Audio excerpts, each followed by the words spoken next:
Good morning, everyone.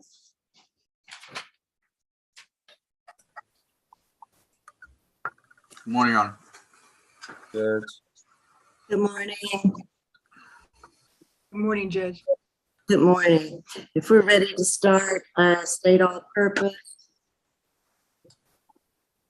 Yes, Judge, good morning. We'll be starting in courtroom 2, Okay. 1 and 2 Anderson. All right. All right, I just want to let everyone know that this proceeding is being live streamed as well as recorded, live streamed on YouTube as well as recorded.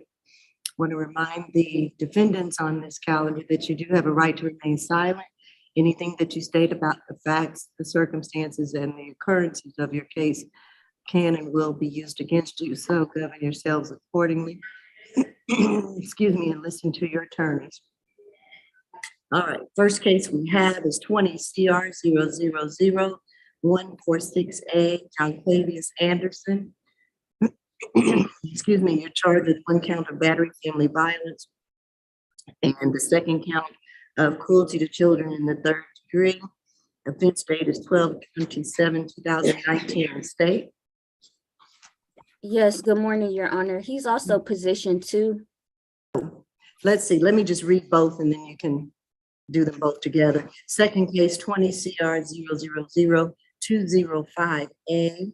Again, Jonquavius Anderson charged with 1 count of criminal trespass, family violence, and that offense date is January 31st, 2019. All right, go ahead, Ms. Sorry. Yes, Your Honor. The state's offer in this case for position 1 is 12 months to serve 24 days, credit for time served 12 days, the balance probated, an FFIB course, no contact with the victim whose name is Tiambra, that's TIAMBRA, last name Smith, third-party transfer of the minor, initials JA, and to stay away from 2800 MLK Junior Drive in Atlanta. For position 2, 12 months to serve 12 days, credit for time served 12 days, the balance suspended, and to stay away from, again, the 2800 MLK Drive. Nothing further, Judge. Hello, Your Honor. Charles Ford representing Mr. Anderson. She's muted. I think we're muted. No, we're not muted. No, the judge is muted. Oh, she.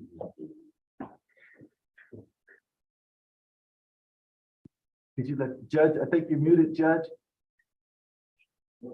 I'm sorry, I'm muted.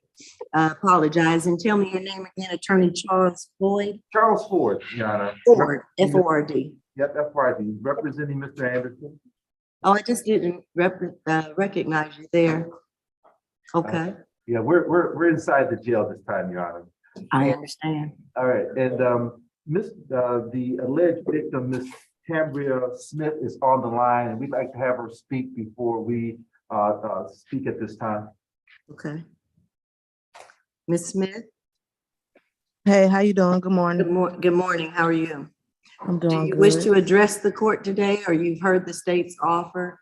Is there anything that you would like to say to the court, or? I mean, you don't have to address the court, but if you want to, I'll swear you in and you can give a statement. Yes, I would like for them to lift the Hold on a second. Let me swear you in first. Raise your right Okay. hand. Do you affirm that the testimony that you're about to give is the truth and nothing but the truth under the penalty of perjury? Yes. Okay, great. And so go ahead now and put your hand down. I was trying to see would they be able to lift the stand away from me and Jaquavius Anderson, his 3-year-old son. He has not, he actually, I'm not afraid of him or whatever they're trying to make a scene as it to be. So I was trying to see how can we go about with it? Okay. So you want to have contact with Mr. Anderson? Yes, ma'am. All right. Now, we did hear in the state's offer that they are recommending third-party transfer of your child while he's on this 12 months probation. And again, we want to make sure that you and your son are going to be safe And we're going to refer to him as JA since he is a minor child. Okay, Want to make sure that you and your son are safe and that we won't have any more incidents in your relationship with your child's father. mhm. And Your Honor, Any we were not, response to that? yes, Your Honor, we did reach out to the victim. We weren't able to get her response regarding any contact. These two cases that are on the calendar, they are involving this very same victim. There are two occurrences, however, they are remote. So we will defer to the court regarding the contact order. Your Honor, and that's why we asked that Ms. Smith speak first. We're asking for no further violent contact. My client, he's definitely a provider for the financial support, and he wants to be there to also care for his children. He's working for a moving company, and he does very well working for them. And as you've heard from the alleged victim, that she is not fearful of Mr. Anderson and would like to have him home to help support and take care of the children as well. So we are requesting that the no further contact be amended to or changed to no further violent contact. My client he's going to accept the plea. He will be undertaking the family violence intervention program. And so he's definitely agreeable to that. And so I just think he needs to get back. I think his son or his daughter was born on Thanksgiving, and he'd like to be home to help support the raising of the children as well. So we're asking for no further violent contact, Your Honor. All right. And that's based on the alleged victim not being fearful of Mr. Anderson and definitely wants him home to help take care of the children. All right. All right, I will accept the plea as stated from the state, and I will accept that I will amend the no further contact and amend it to no further violent contact. And we will remove the third-party transfer of the child since there's going to be no further violent contact with the victim and the child. So we will try that and hope that all goes well. Thank you. All right. Thank you, Your Honor. Thank you, Your Honor. And so Hold on 1 second. Your Honor, we do concur. I didn't get a chance to. Well, now the stay away address, the 2800 MLK Drive, whose residence is that? It was mine, but I have currently moved. Okay, so I you don't don't stay- live at that residence anymore? No, ma'am. All right, so we can remove the stay away. Your Honor, we will withdraw the stay away. Okay, great. And we do stipulate the factual basis venue and ID, and we do concur with the state's offer, Your Honor. Okay. All right, so Mr. Anderson and Attorney Ford, are you ready to take the plea? Yes, we are, Your Honor. All right, and so Mr. Anderson, I'm going to ask you a series of questions. And I'm going to say that it's times 2, but I need to read it for each of your pleas to make sure that they are free and voluntarily entered into by you. Mr. Ford, do you stipulate to the venue identity and factual basis? Yes, we do, Your Honor. All right. In the first case, Mr. Anderson, were you charged with 1 count of battery, family violence, 2nd count of cruelty to children in the 3rd degree? It is my understanding that you wish to plead guilty to both of those charges. Is that correct? Yes, And then there's a 3rd charge in a 2nd case ending in 05A, which is criminal trespass, family violence. And it's my understanding that you wish to plead guilty to that charge as well. Is that correct? Yeah. Okay, and I'll need you to speak up so that we can hear you clearly. It's a little difficult with the mask, but I understand that you must keep that on. And I know you're a little bit back from the mic. All right, the first question I need to ask you is that, are you under the influence of any medication, drugs, or alcohol at this time? No, ma'am. Are you satisfied with the services and representation of your attorney? Yeah. Do you understand that by pleading guilty today, you're giving up or waiving the right to the presumption of innocence? yeah, Do you understand that you're giving up and waiving the right to remain silent and not testify against yourself? yeah, Do you understand that you're giving up and waiving the right to trial by judge or jury, whichever you prefer? yeah, And again, are you prepared and agree to waive these rights today? yeah, Has anyone told you that you will receive a lesser sentence for pleading guilty today? no, Has anyone promised you anything to plead guilty today? no, Do you understand that, excuse me, do you understand that if you're on probation, your probation could be affected by a guilty plea here today? yeah, And do you also offer this guilty plea freely and voluntarily with the full understanding of the charges against you as have been charged today? yeah, All right, as to the charge of battery family violence, how do you plead? yes, As to the charge of cruelty to children in the third degree, how do you plead? yes, And as to criminal trespass, family violence, how do you plead? yes, All right, so you have heard the conditions. Do you understand the conditions of your plea? yeah, And that is again, 12 months to serve 24 days, credit for time served at 12 days. That balance will be probated. You are to take the family violence intervention program. And I believe it is 24 weeks, if I'm not mistaken. But you, again, all those courses did not yet to start over. You are to have no further violent contact with Tiambria Smith and no further violent contact with J.A. And in the second case, which is a criminal trespass, that's 12 months to serve 12 days, credit for time served at 12 days. The balance will be suspended on that case. And again, I'm going to order with that case, no further violent contact with the victim, Tiambria Smith and J.A. All right? yeah, All right. So, Yeah. yes. On the position one, the case, we're asking that Mr. Anderson's probation fees be waived. He will have to, pay for the family violence intervention program, and we don't want that to get in the way of him, succeeding in this program. So we're asking that this probation fees be waived, and once he completes the program, the conditions, Your Honor, we'd ask that his, probation be terminated, or at least go to non-reporting. All right, State, do you have any objection to him going non-reporting or suspending once he completes the conditions? No objection to non-reporting, Your Honor. We would ask that he remain on probation.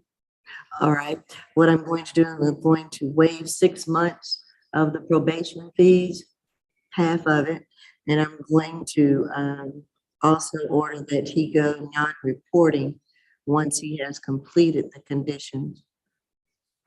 But it will not be suspended, but just go non-reporting. Understand? All right, anything else that I need to take up, council? Nothing else. Nothing further from the state. All right, thank you. You're done. And I understand, one quick second, Mr. Ford, we Yes, do or don't have the paperwork.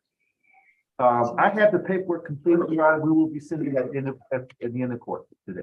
All right, I don't want Miss Grace to get me, so I have to make sure Just get that us- that paperwork is on the way to Miss Grace. Yeah, we'll make sure that that paperwork is sent in, Your Honor. Okay, great, thank you. Positions 3 and 4, Bell. All right, y'all sit. You sit in the back. Sit in the back.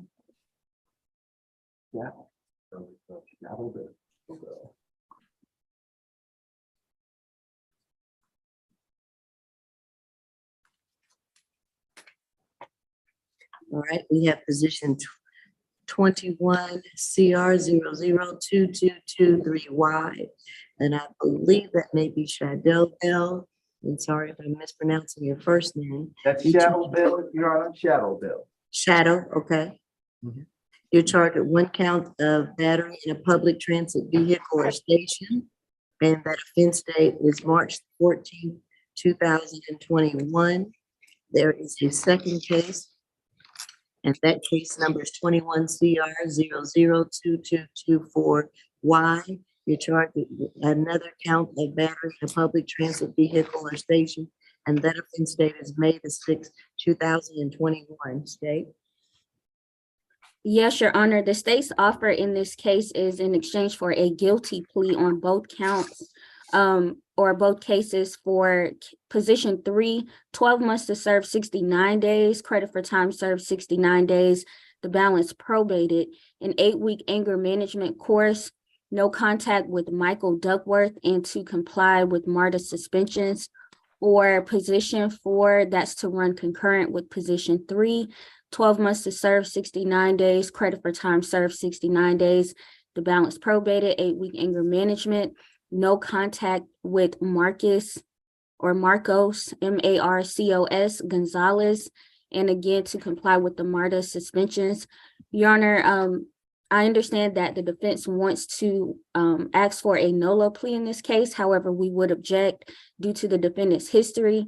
He does have a 2018 criminal attempt to commit robbery guilty conviction, a 2019 ag assault where he used his first offender, and 2019 obstruction where he used a NOLO in that case, 2020 FTA, 2021 probation violation. So, Your Honor, due to his history, we would object to a NOLO. Both cases involve victims at MARTA. In the first case, Judge Law issued a stay away from all MARTA property, but the defendant went back to a different MARTA location, and hence he picked up a second case for doing the same thing. So again, we would object to a NOLO plea. Nothing further, Judge. All right.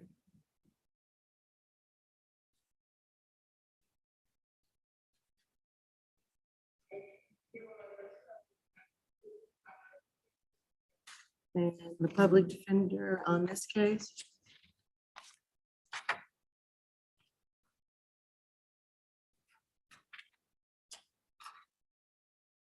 I thought it was Mr. Ford.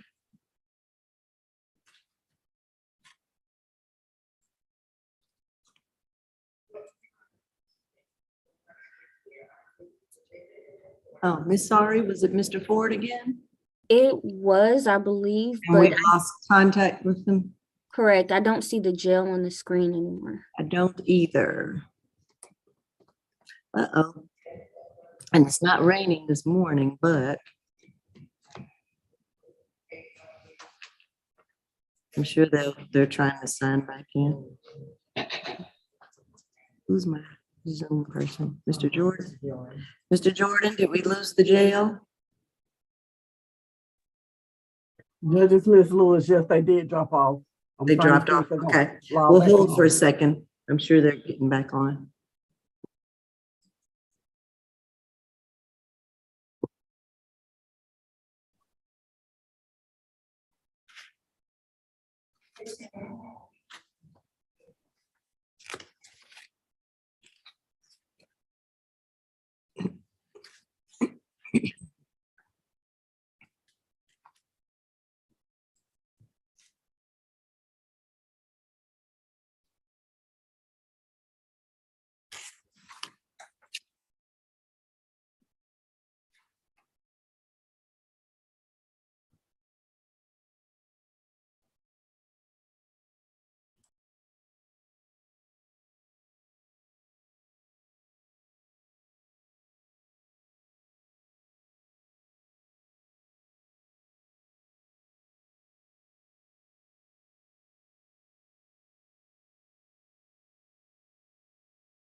Your Honor, is it possible that we may move to a different jail, maybe South Annex or 4 North? I just sent a message to Mr. Jordan to see if we could.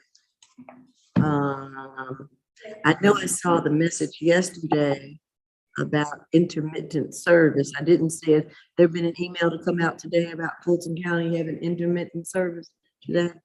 No, Judge, I just called courtroom 2. She said they lost signal and they're trying to get back on. They still are. Okay, thank you, Ms. Lewis. You I welcome. figured.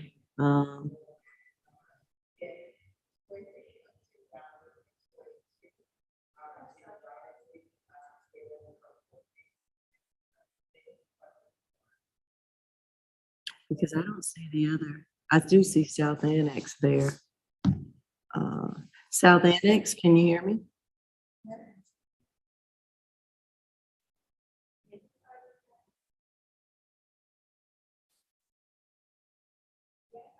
They may not, I think all the jails, I'm sorry, I say all the jails, I mean, we don't have that many, but.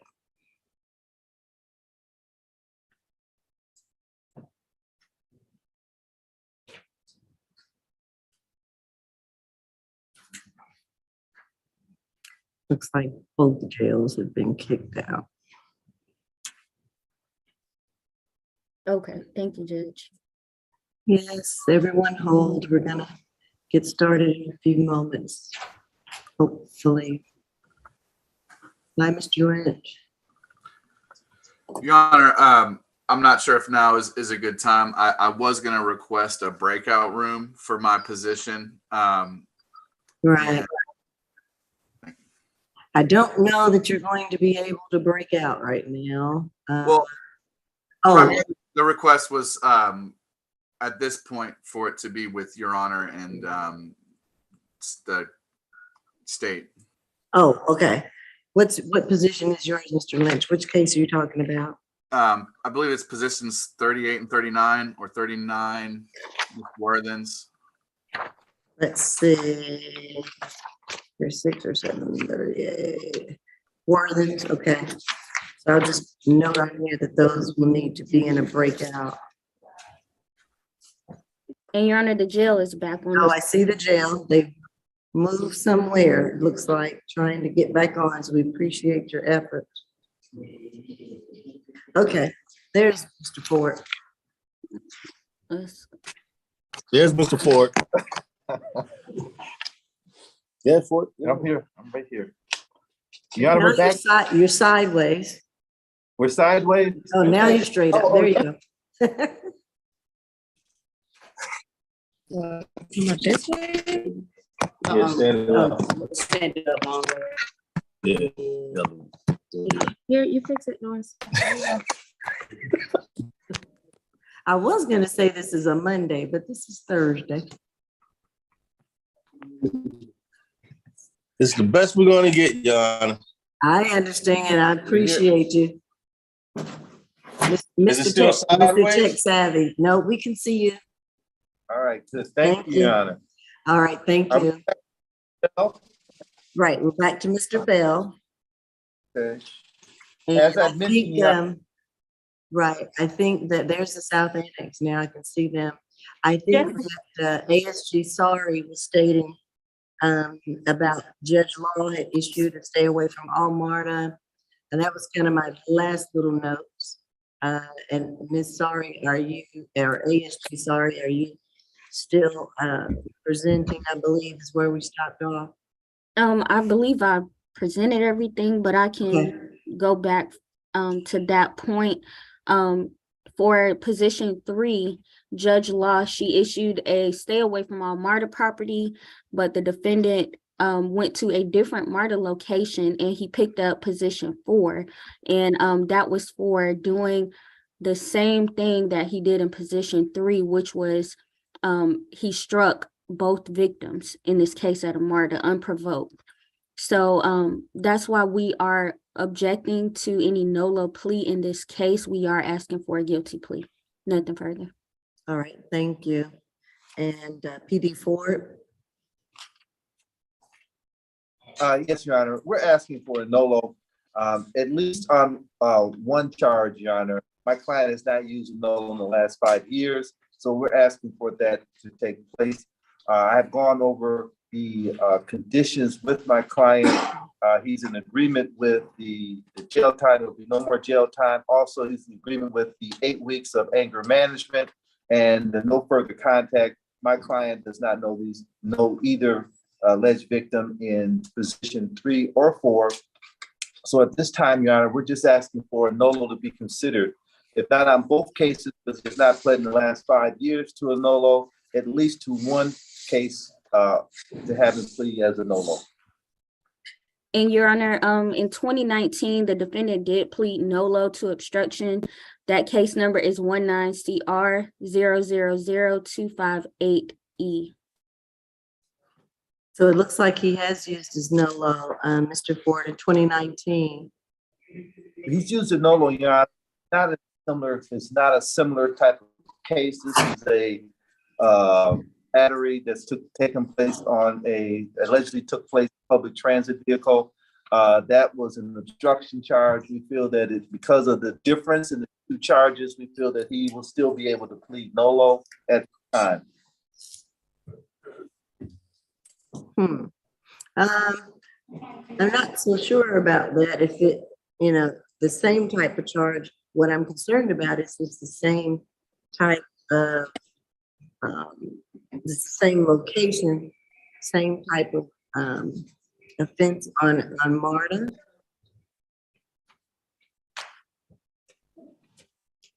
I think it stated that was also on Marta. That's correct, Judge. As well as his history, we have a violent history here, so we would object to that NOLO. I'm going to also object to the NOLO. PD4, does that still affect whether we're taking a plea or not? Yeah, my client is still agreeable to take the plea at this time, Your Honor. Okay. In both cases? Yes, in both cases, Your Honor. They are to run concurrent, Yes. Your Honor, in this matter. So he at this time, and it's only a suspension from MARTA if they have one. That is correct. It just says it's to comply with any MARTA suspension. Right. Okay.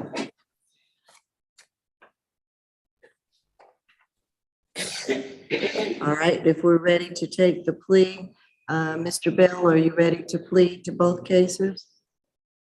Yes, ma'am. Okay.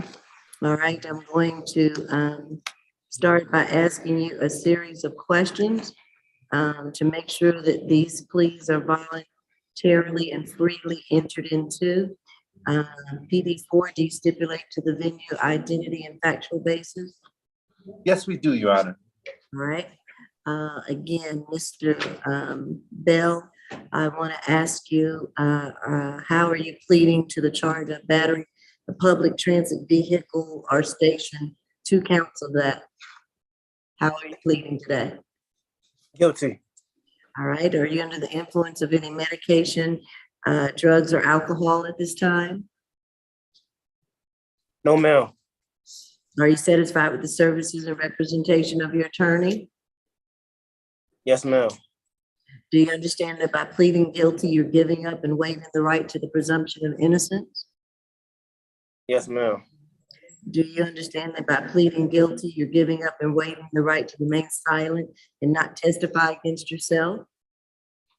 Yes, ma'am. Do you understand that by pleading guilty, you're giving up and waiving the right to trial by judge or jury, whichever you prefer? Yes, ma'am. Are you prepared and agree to waive these rights today? Yes, ma'am. Has anyone told you that you will receive a lesser sentence for pleading guilty? No, ma'am. Has anyone promised you anything to plead guilty? No, ma'am. And do you understand that if you're currently on probation, your probation may be revoked because of your guilty plea here today? Yes, ma'am. And do you understand and offer this guilty plea freely and voluntarily with the full understanding of the charges against you? Yes, ma'am. And do you understand the conditions that the state has read into the record today? Yes, ma'am. All right, so that is, again, I will accept your guilty plea to both charges of battery in a public transportation vehicle, I'm sorry, a public transit vehicle or station. And I will accept guilty pleas on those, each of those charges. And again, it's 12 months to serve 69 days, credit for time served, running concurrent on each charge. You're to take an 8-week anger management course, and you are to have no further contact with Michael Duckworth. You'd have no further contact with Marcos Gonzalez. And you comply with all MARTA suspensions. And you will need to ensure that you comply with that while you're on your 12 months of probation. Okay, Yes, ma'am. all right, any questions from council? Nothing further from the state, Your Honor. All right. No more questions. All right, that will complete the pleas for Mr. Bell in the 2 cases. Good morning, Yes, Your we have Honor. those complete. We'll be sitting. All right, thank you. Couple more cases, Ms. Milton. I know, but I'm at, please do position number 7. I'm pleading. Number 7. Thank you. Go ahead, Ms. Milton. Thank you. Your Honor, before you is Miss Aaliyah Brown, position number 7. All right, this is 22 CR 00 Sit up before the judge. 8184C.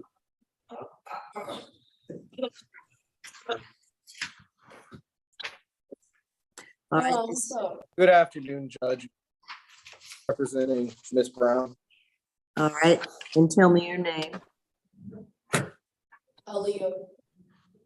No, I'm asking for the attorney representing Ms. Brown.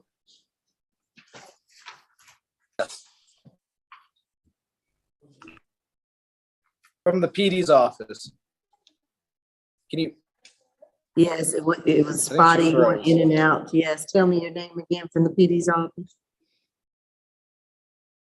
apologies, Your Honor, Angelo Dotis from the Public Defender's Office. Nice to meet you. Nice to meet you. Spell your last name for me. DOD, both as in dog, YS. Thank you. All right, what we have before us today is Aaliyah Brown, 1 count of criminal trespass. Offense date 12/5/2022. State. Yes, Your Honor, the state's offer in this case is 12 months to serve 9 days, credit for time served 9 days. The balance would be probated, so she can pay the restitution of $250 to Samantha Hill, no contact with her, and to stay away from 2865 Akron Street in East Point. That's funny as fuck, Marie. I'm sorry, Ms. Brown, it is not time for you to talk yet. Hold on a second. All right? Okay. Okay, thank you. All right, go ahead, Ms. Sorry. That was the complete offer, Your Honor. Okay, all right. And with PD, do you understand that to be the offer that we're going to be entering into today? Yes, Judge, we would like to see a legal basis, $150 restitution amount. All right. I was just getting ready to ask if you wanted to stipulate, but Ms. Sorry, what's the legal basis for the restitution? Yes, Your Honor, it was damage to the victim's window at her home. So if the defense would like to request a restitution hearing, that's fine with us, but that's for the restitution. Okay, the victim provided documentation that the window was broken and it was $50 to replace or repair the window. In the report, she stated that there was $250 worth of damage to her window. And we're only asking, and you're only asking for 50? No, I stated $250. Oh, 250. I'm so sorry. Okay, $250. Yes. And that's from the report That of we- damage. All right. Anything else, council? I need to, Ms. Brown, are you okay with that $250 amount? We didn't have that that number when we discussed it. What? Ms. Brown, are you comfortable with the restitution amount of $250? The fuck? Her boyfriend Snotty broke the window on her car. The rock that was in her car, Brown, our motherfucking boyfriend broke her. Okay, can we have the jail mute the defendant? At this point, it Yeah, doesn't seem look, like the plea is motherfucker, gonna be the voluntary. So we're not gonna go forward with this plea, because it's obvious she doesn't want to take the plea. So it would be inappropriate at this juncture. I agree. All right, we'll reset it. Thank you, Your Honor. Let's go. All right. We will not be entering the plea. Position 8, Calhoun. Hold on a second. So we need to reset that or? ASG Walker, I would defer to defense counsel what he wants to do, but I know as for today, it was clear that the plea was Right. not voluntary. yeah, So certainly. I would defer to defense counsel on how he would like to proceed. If he's still on the line. All right. If he's not on the line, we can reset it 1 week. I think he's gone. I'm trying to see. I see Well, Mr. he's not. Ford back. I would say a 1 week reset, man. Yes, let's do that. The 22nd, we'll reset it for 1 week. And boy, the service at the jail is terrible today.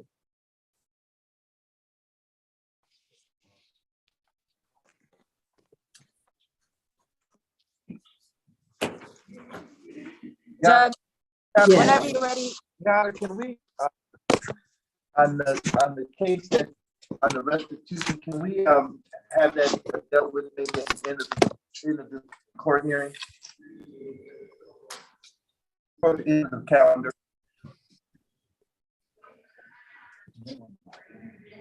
Mr. Walker, Judge, whenever you're ready, next to 8, Calhoun. all right. Mr. Walker, we were moving from it, but just wanted to make sure, and I think I heard PD Ford say something in regard to that case. Could they have the discovery or something on the 250 maybe? I'm not sure if that's. what- Well, if they would like to have a restitution hearing, we can, but I think restitution at this juncture is a moot point because based on the defendant's behavior, I don't think that she was in agreement with the plea at all. Anyway, correct. Anyway, but Mhm. that was just my observation. I don't know if the court feels differently. Oh, no, the court feels the same way. And I don't know if resetting it in 1 week is going to get there, but we'll at least track it. And if it's not, then we'll remove it from the calendar if there's been any conversations after today regarding this case. Okay. Judge, Oh, there he is. request to Okay, have- yes. Yes, Your Honor. We just request to have her added on to Tuesday's calendar so we can speak with her and clarify any questions she has. The only calendar date we have for that, per my litigation manager, is going to be December 22nd. That's fine, Judge. All right. So ASG, sorry, we'll reset it to December 22nd. Thank you, Judge. All right. All right, Deputy, you told me, I think position 8. Is that who we have next? Yes, that's correct, Judge.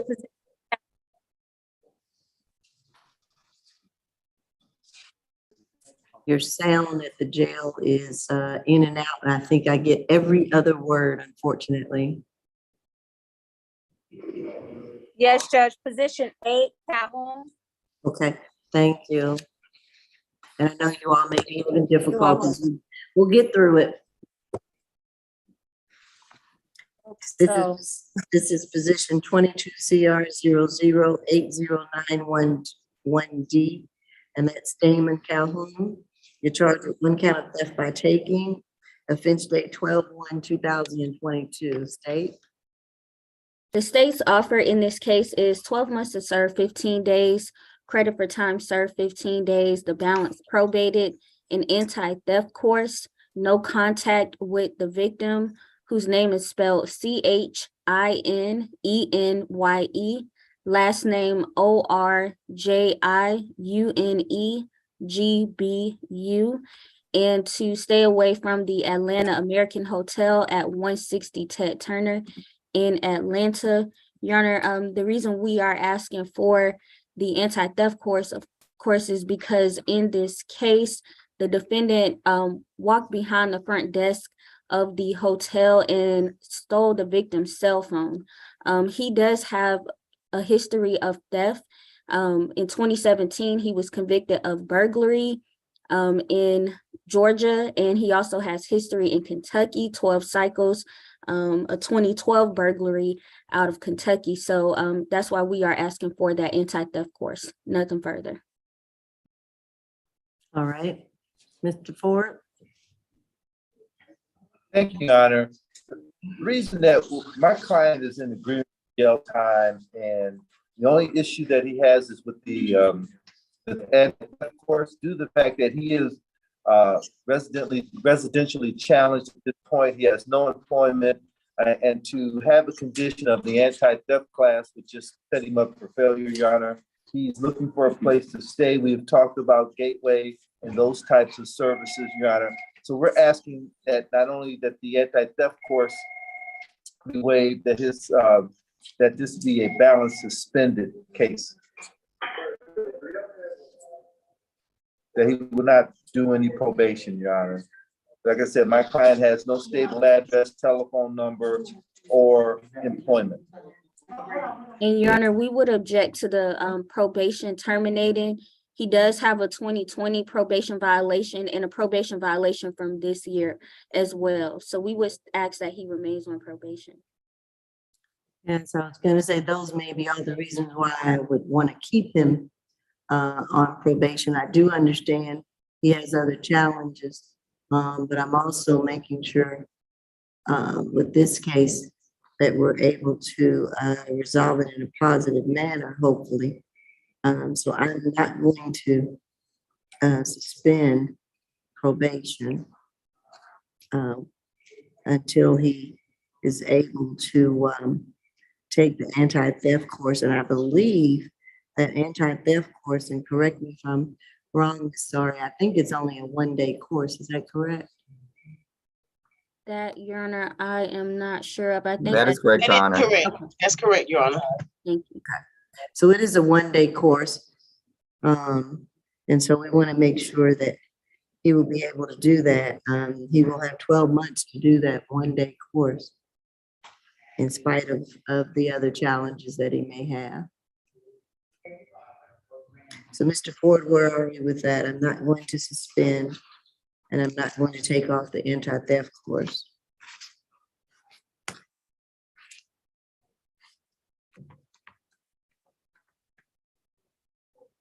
Oh, oh, well, he's muted. He may be talking to him.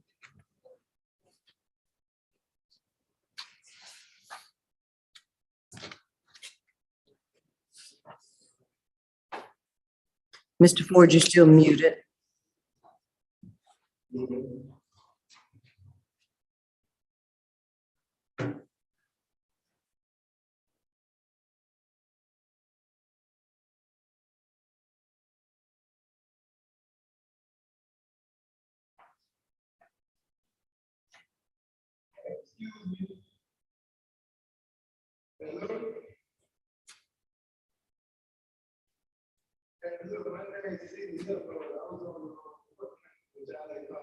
All right, Jill, you're still muted.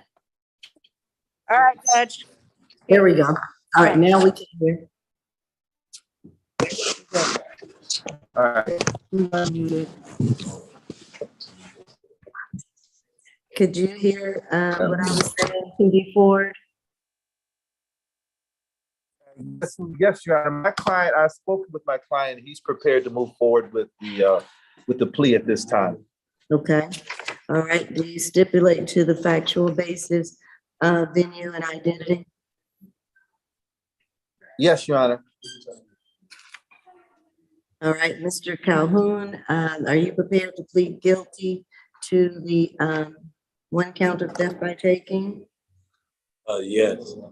All right, I'm gonna ask you a series of questions in order to accept your guilty plea today. All right? Yes. Raise your right hand for me. Do you affirm that the testimony that you're about to give is the truth and nothing but the truth under the penalty of perjury? Yes. All right. First question I will ask you is, are you under the influence of any medication, drugs, or alcohol at this time? No. All right. Are you satisfied with the services and representation of your attorney? Yes. Do you understand that by pleading guilty today, you're giving up or waiving the right to the presumption of innocence? Yes. That you're giving up or waiving the right to not testify against yourself? Yes. And that you're giving up or waiving the right to trial by judge or jury, whichever you prefer? Yes.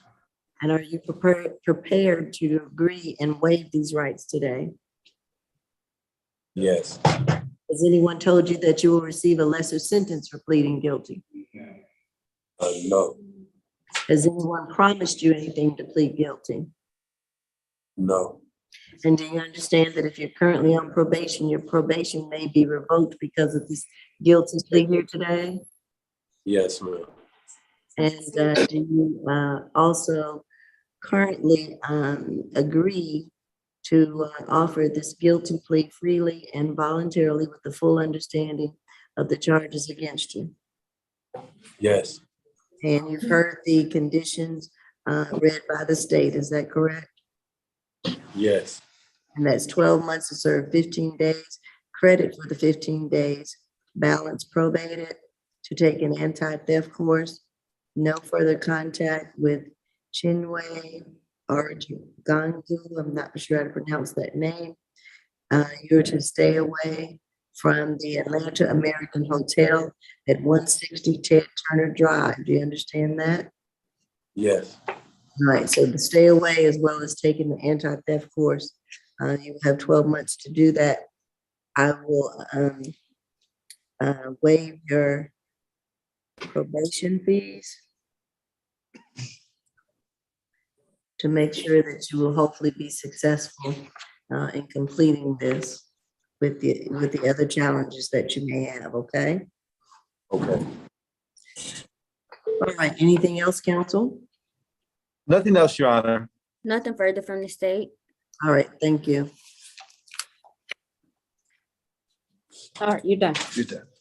Position 9, Catherine. Go to the gateway. Okay.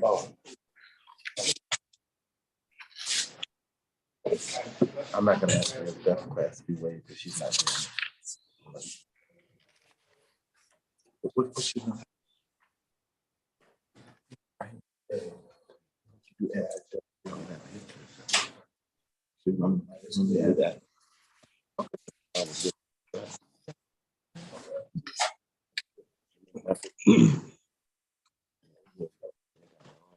All right, this is case number 20, CR 003751H, Hassan Carther, or how do you pronounce that last name? I'm sorry.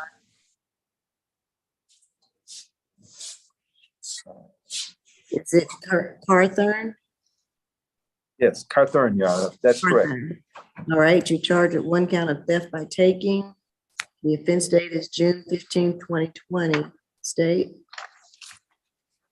Yes, Your Honor. The state's offer in this case is 12 months to serve 11 days, credit for time served 11 days, the balance probated, an anti-theft course, no contact with Terry Cook, that's T-E-R-I, and to stay away from 3208 Martin Luther King Jr. Drive in Atlanta. All right. Is that your understanding of the plea offer, PD4? Yes, it is, Your Honor. But once again, we are asking that the anti-theft course be waived. My client is in a similar situation. as the client previous to him. And the facts on this case were somewhat such as a misunderstanding at this time. My client does not have a history of any type of theft. And so at this point, Your Honor, we're asking that the anti-theft course be waived along with his probation fees. But he's agreeable with the terms of the no jail at this time and stay away and no further contact. And Your Honor, just to put the facts on the record, the victim in this case, Ms. Cook, she was a friend of the defendant's. She allowed him to stay over and she was going to pay him to clean her home. When the victim left and she left her home, when she returned home, the defendant had stole multiple items from her home. This defendant does have theft history. In Georgia, he had a theft by taking guilty conviction. He has multiple FTAs, so he does have a history, 31 cycles that I have so far. Okay. I will waive the probation fees, but I will not remove the anti-theft course. So that is what I will do with the plea. Will that? My client is agreeable to that, Your Honor. He just informed me. Okay. All right, if we're ready to take the plea. Yeah, we do stipulate to the factual basis, venue, and ID as well, Your Honor. Great, thank you. Raise your right hand for me, Mr. Carther. Do you affirm that the testimony you're about to give is the truth and nothing but the truth under the penalty of perjury? Correct, Your Honor. All right, let me ask you a series of questions. Is your intent to plead guilty to the theft by taking? Is that correct? Yeah, you can put your hand down. All right, you can put your hand down. Are you presently under the influence of any medication, drugs, or alcohol? No, ma'am. Are you satisfied with the services and representation of your attorney? Very happy, ma'am. Do you understand by pleading guilty, you're giving up or waiving the right to the presumption of innocence? This is correct. That you're giving up and waiving the right to remain silent and not testify against yourself? Also correct. That you're giving up or waiving the right to trial by judge or jury, whichever you prefer? Yes, ma'am. And you are prepared and agree to waive these rights today, is that correct? That's very correct. Has anyone told you that you will receive a lesser sentence for pleading guilty? No, ma'am. Has anyone promised you anything to plead guilty? No, ma'am. And do you understand that if you're currently on probation, your probation may be revoked because of your guilty plea today? Correct. And do you offer this guilty plea freely and voluntarily with the full understanding of the charge against you? I do, ma'am.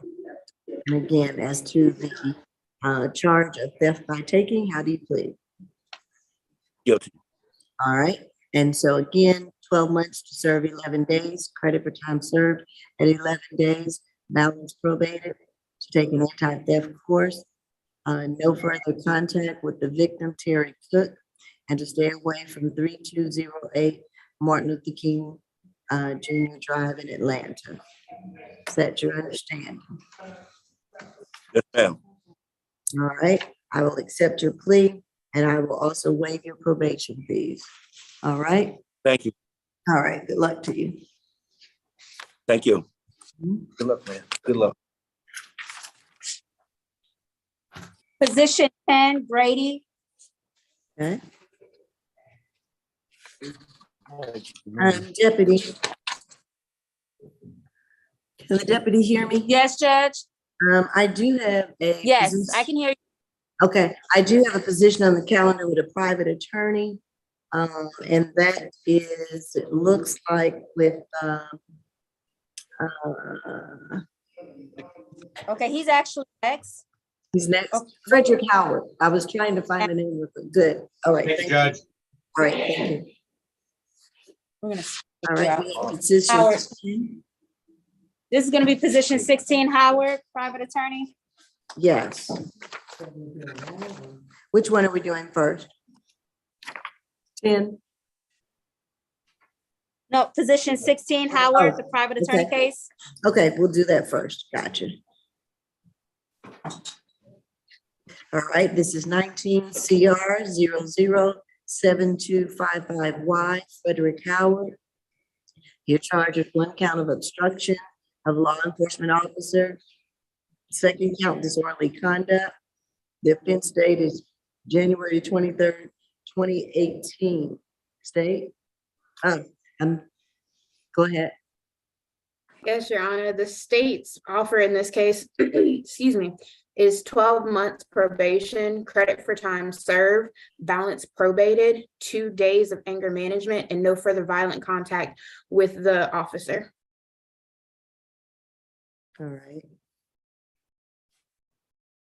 And with the officer, the victim, can you give me first initial, last name? Yes, Your Honor, it's Kay Gibson. Recording in progress. Recording in progress. Recording in progress. Recording in progress.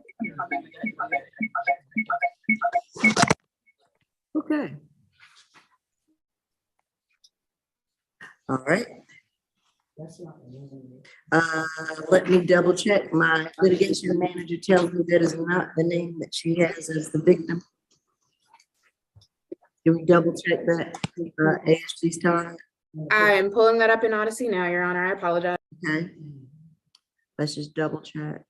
And I don't know, Attorney Fisher, do you had the same? Judge, I think the victim's name is going to be Miss Malcolm. Okay, I think that's what my litigation manager has. Yeah, I think it's. I think your litigation manager can maybe confirm with me, but I think it's Elantra Malcolm. Okay, all right, A Malcolm. E is an Edward. Oh, E, okay. And do you see that, ASG Todd? Yes, Your Honor, I do apologize in getting that wrong. It is Elantra Malcolm. Okay. And please for my officers, if you could just state first initial, last name. The officer is also involved is going to be Kay Gibson. So it's both. Okay. You have one count of obstruction, 1 count of disorderly conduct, and the 2 victims are officers Kay Gibson and E Malcolm. Is that correct? That is what we have, Your Honor, yes.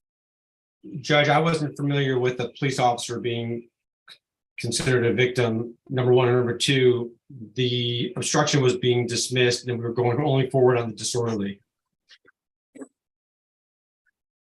Okay. The state will agree to that, Your Honor. Okay, so we're going to no pros the obstruction and plead guilty to disorderly conduct. That's correct, Judge. I believe there's only 1 victim here, and that's Miss Malcolm, not the police officer. All right, and that would line up, I guess, if we're not going forward on the obstruction then. Okay, making sure that we are clear. And state, you will send me a no pros shortly, or send Yes. that to Miss Grace. Yes, Your Honor. All right. Yes, and he's just pleading guilty to the disorderly conduct. Same conditions, is that correct? Yes, Judge. And confirming he's getting credit for time served and he'll be released today. Yes, as soon as they can process him at the jail. Awesome, Judge. Thank you. And I've already contacted Officer Thomas and given her his name and contact info. Oh, great. All right, we'll get ready to take the plea. Mr. Howard, can you raise your right hand for me? Do you affirm that the testimony that you're about to give is the truth and nothing but the truth under the penalty of perjury? Yes, Your Honor. All right, and again, how do you want to plead, Mr. Howard, to the disorderly conduct charge? Yes. All right, are you under the influence of any alcohol, medication, or drugs at this time? No. Are you satisfied with the services and representation of your attorney? Yes. Do you understand that by pleading guilty, you're giving up or waiving the right to the presumption of innocence? Yes. Do you understand that by pleading guilty, you're giving up and waiving the right to remain silent and not testify against yourself? Yes. You're giving up and waiving the right to trial by judge or jury, whichever you prefer? Yes. And are you prepared and agree to waive these rights today? Yes. Has anyone promised you anything to plead guilty? No, ma'am. And has anyone told you that you receive a lesser sentence to plead guilty? No, ma'am. And do you understand that if you are currently on probation, your probation may be revoked because of your guilty plea today? Yes.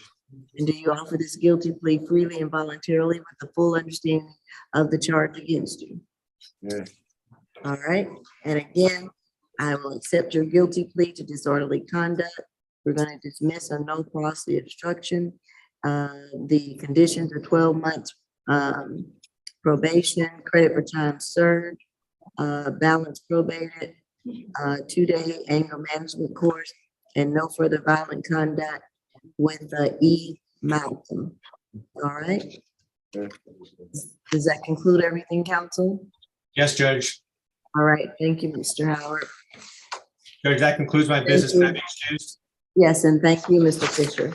Thank you, Judge. And how do I get a copy of the final disposition? Can I do that through Mr. Jordan or Mr. Walker? Mr. Jordan, or as my litigation manager states, through the clerk's office. In I one, believe everything is e-file right now, correct, Your Honor? That may be right. Ms. Grace is shaking her head no to me. Oh, She said she has to get it in, so to give her 1 week, if you want it sooner, Mr. Jordan, we can get it to you. All right, thank you. All right, thank you. Appreciate it. Bye. Position number 10, Your Honor, Mr. Joseph Grady, position number 10. All right.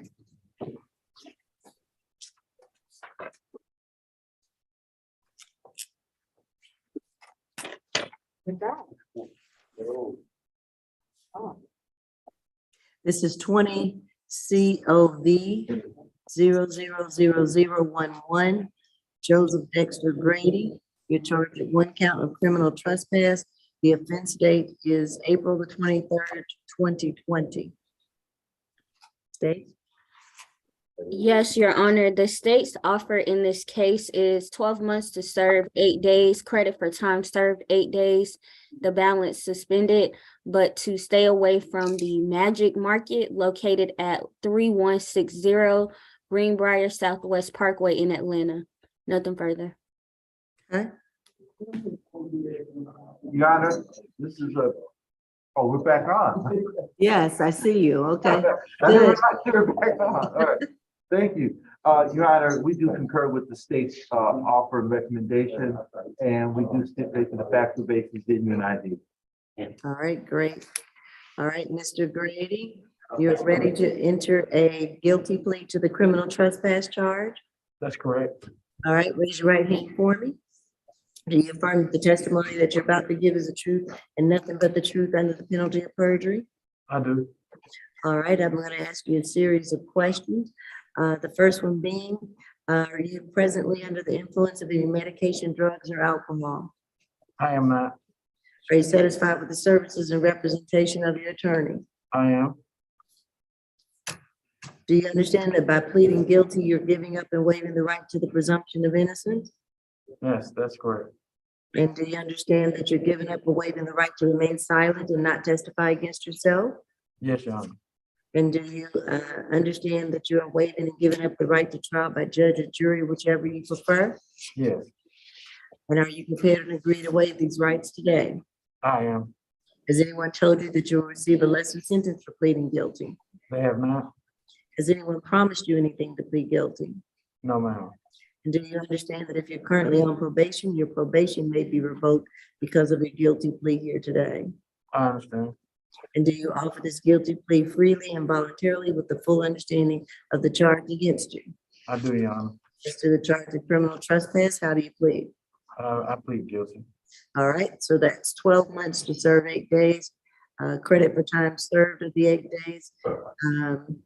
And the balance is probated, is that correct? Or is it, Ms. Sorry? It's suspended. I'm sorry, it's suspended. All right, balance suspended. You're to stay away from the Magic Market at 3160 Greenbrier Parkway Southwest in Atlanta. So that balance is suspended and you are to just stay away from that Magic Market. Yes, ma'am. All right? Your plea has been accepted. And I don't think there's anything else that we need to take up. Is there, counsel? Nothing further from the state. That's Right, nothing great. further from the defense, Your Honor. Thank you. Okay, thank you. Appreciate it. Okay, good All luck to right, you. all right, have a good one. All right, thank you. Position number 24 and 25, Maury. Okay.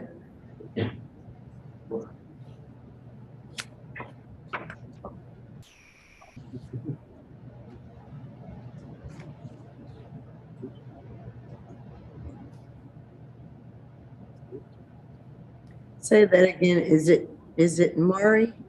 Maury, yes. Ms. Jane? I don't, position, I apologize, Judge. I didn't want to interrupt you. Good morning. This is Attorney Patrice Helen with the Public Defender's Office. I think the numbering is off. I sent a calendar that matches our announcements. And so the announcement that I have for 23 and 24, that's Jade Moore. okay.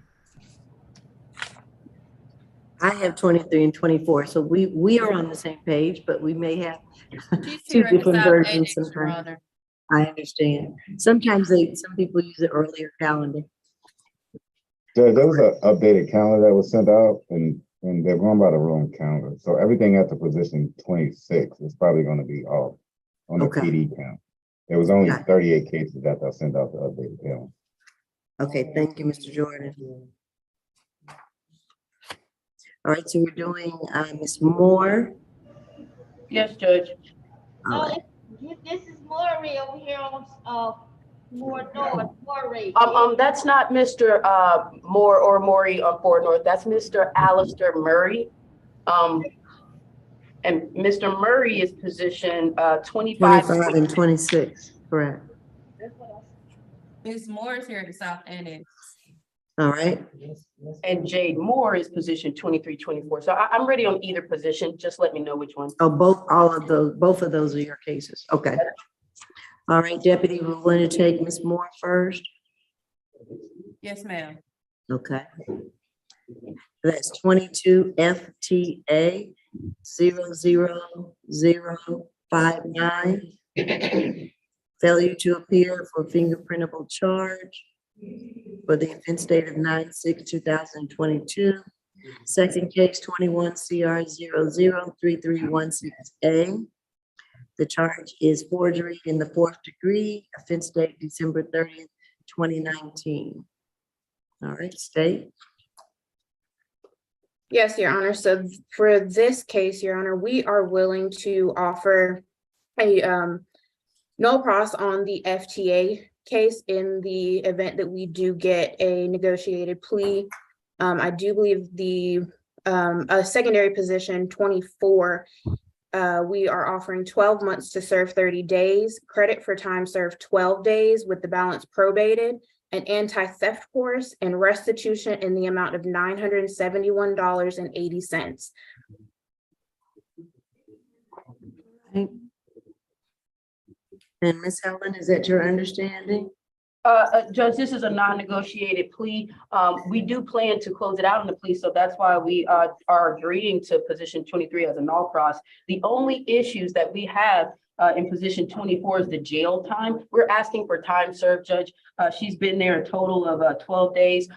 She did a 1 day on the underlining charge and then 11 days, these past 11 days, Judge. So we're asking for that to be considered time served for this charge from 2019, Judge. And so also at issue is the restitution amount. When I went and spoke to Ms. Moore, specifically in the warrant, it mentions the value of the check or however much that it was supposed to be issued for, Judge. But on the offer, it says $971.80. We'd like a restitution hearing to verify that amount. All right. And do we have any dates, Ms. Grace, on the restitution hearing? Or is that further notice? Okay, we would have to further notice the restitution hearing. And we can take the plea today, and then we will further notice the restitution date. And Your Honor, just to inquire, if we reset it further notice, who's going to be responsible for making sure it gets back on the calendar? Good question, Mr. I don't Walker. want to just further notice it and then we never have it. I got you. If we could, the issue is that the value that I have from that warrant is not $971. So we wanted a hearing to verify why it was that amount, Yeah. and not from the warrant. Yeah, we have no issue with having the hearing. I'm just specifically asking about the date. Right. She's checking real quick. Hold on 1 second. And I think we'll have a date.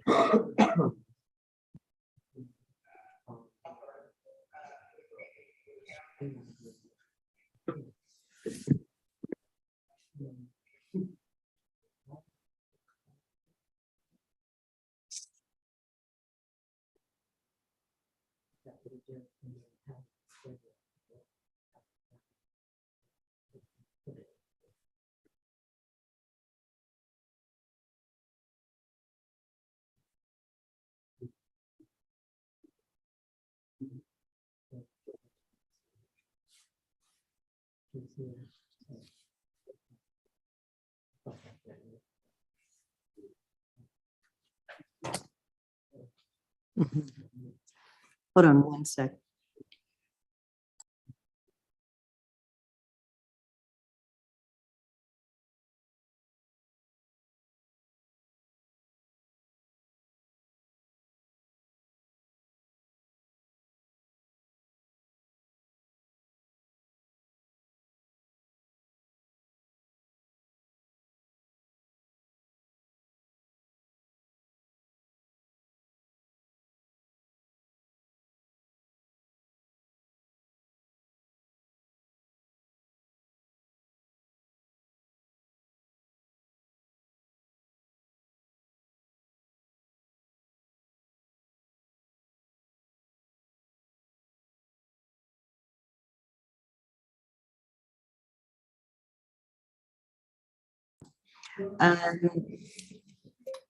ASG Walker and Todd. Mr. Jordan says that he will schedule this for the restitution hearing in January on my SAP calendar. He just doesn't know the date just yet. Okay. He will notice it for January. Okay. And he'll make a specially set calendar for that?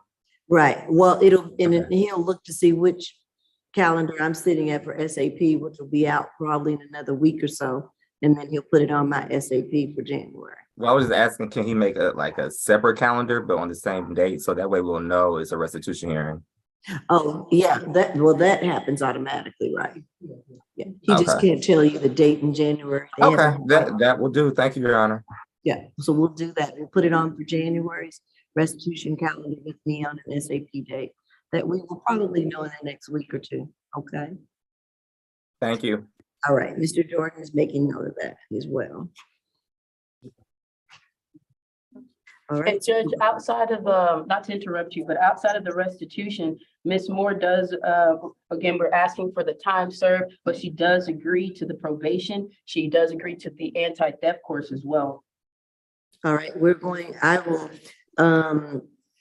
accept the plea and give her credit for time served at the 12 days. And just for the record, Your Honor, the state has no issue for the 12 days. We just want to make sure that the jail is on board for giving the credit because that time is listed under two different booking numbers. Although the 11 days is under the FTA, it is two different booking numbers. So we just want to clarify to the jail that those days are attributed to the sentence that she's taking a plea on. That is a very good point, Ms. Helen. But I'm in agreement with Ms. Helen. We just want to make sure the jail's on the same page. Yes, Judge, I believe jail records does look at if they've done previous days on an underlying charge and will assume the cumulative time that they've done, Judge. All right, we'll put it in our order, but when they're getting ready to be booked out, I understand what Mr. Walker's saying, that could be a conflict. What's the total credit for time, sir? 12 days. She did 1 day 12 days. on the underlying charge and then 11 days on the FTA. Okay. As you know, They should.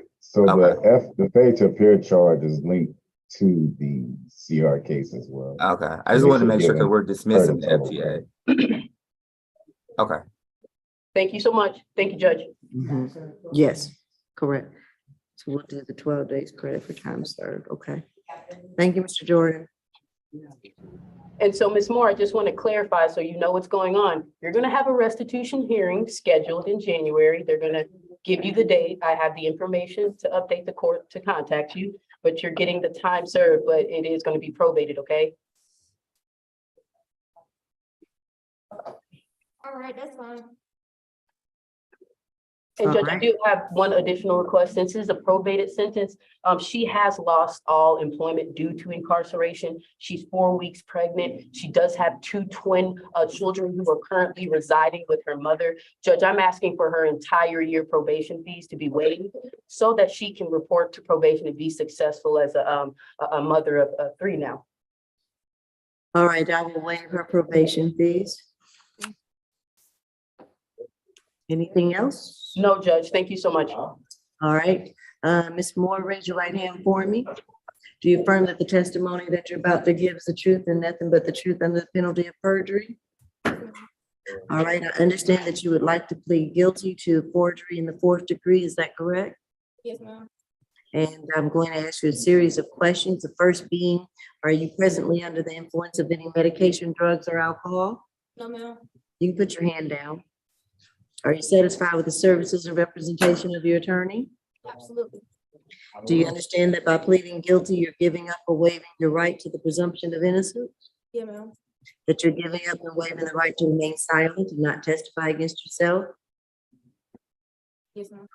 That you're giving up and waiving the right to trial by judge or jury, whichever you prefer? Yes, ma'am. And are you prepared and agree to waive these rights today? Yes. Has anyone told you that you'll receive a lesser sentence for pleading guilty? No, ma'am. Has anyone promised you anything to plead guilty? No, ma'am. And do you understand that if you're currently on probation, your probation may be revoked because of your guilty plea today? Yes, ma'am.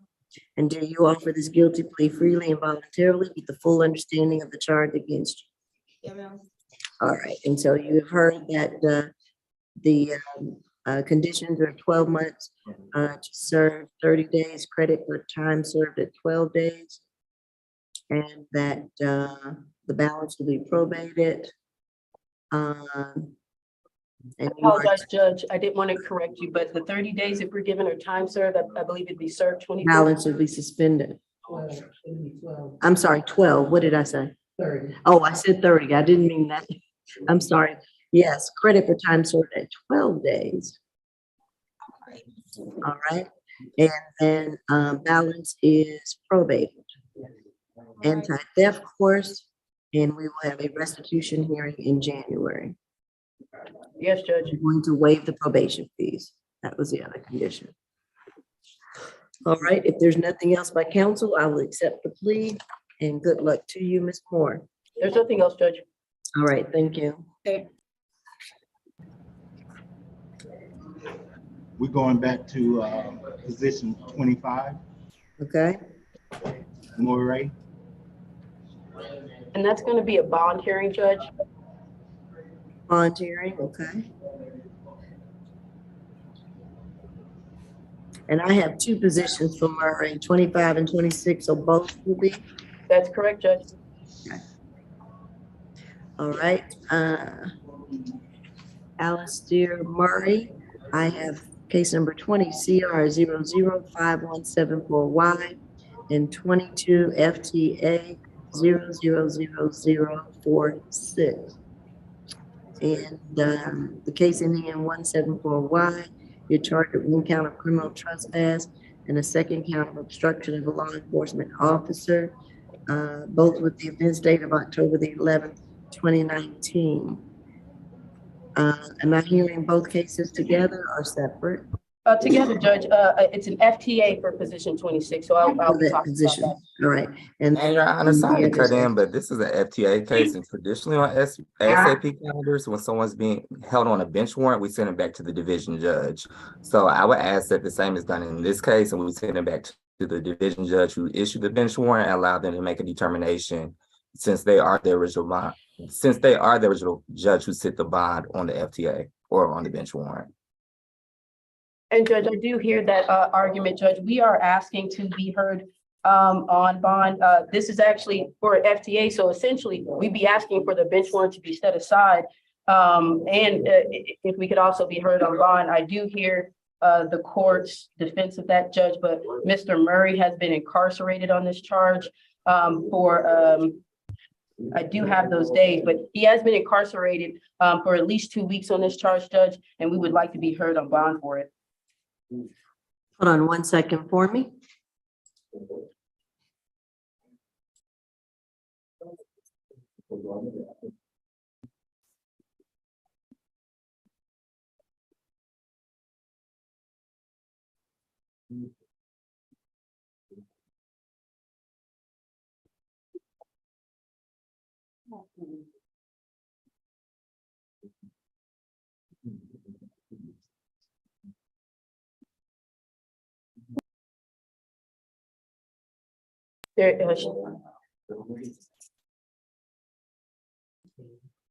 Mr. Jordan.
I apologize, Judge. Were we still going to be heard on positions 25 and 26?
Judge, if you're speaking, we can't hear you. You're on mute.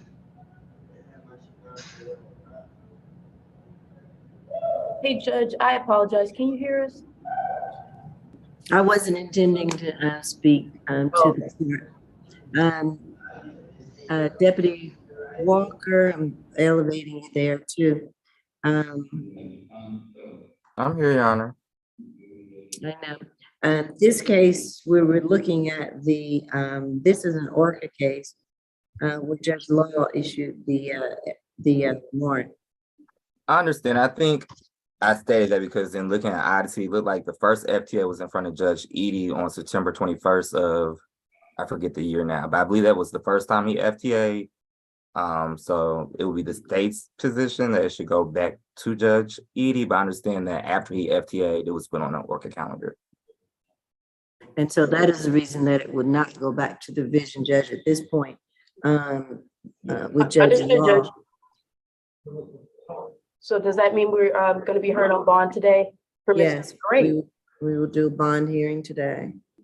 Is the state prepared to go forward with that today?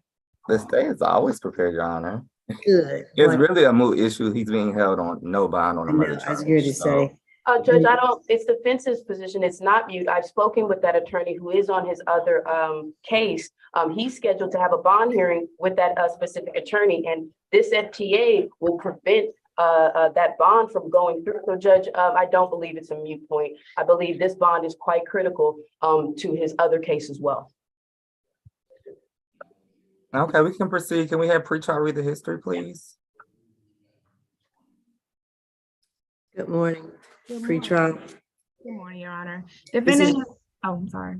Go ahead. I'll just call again.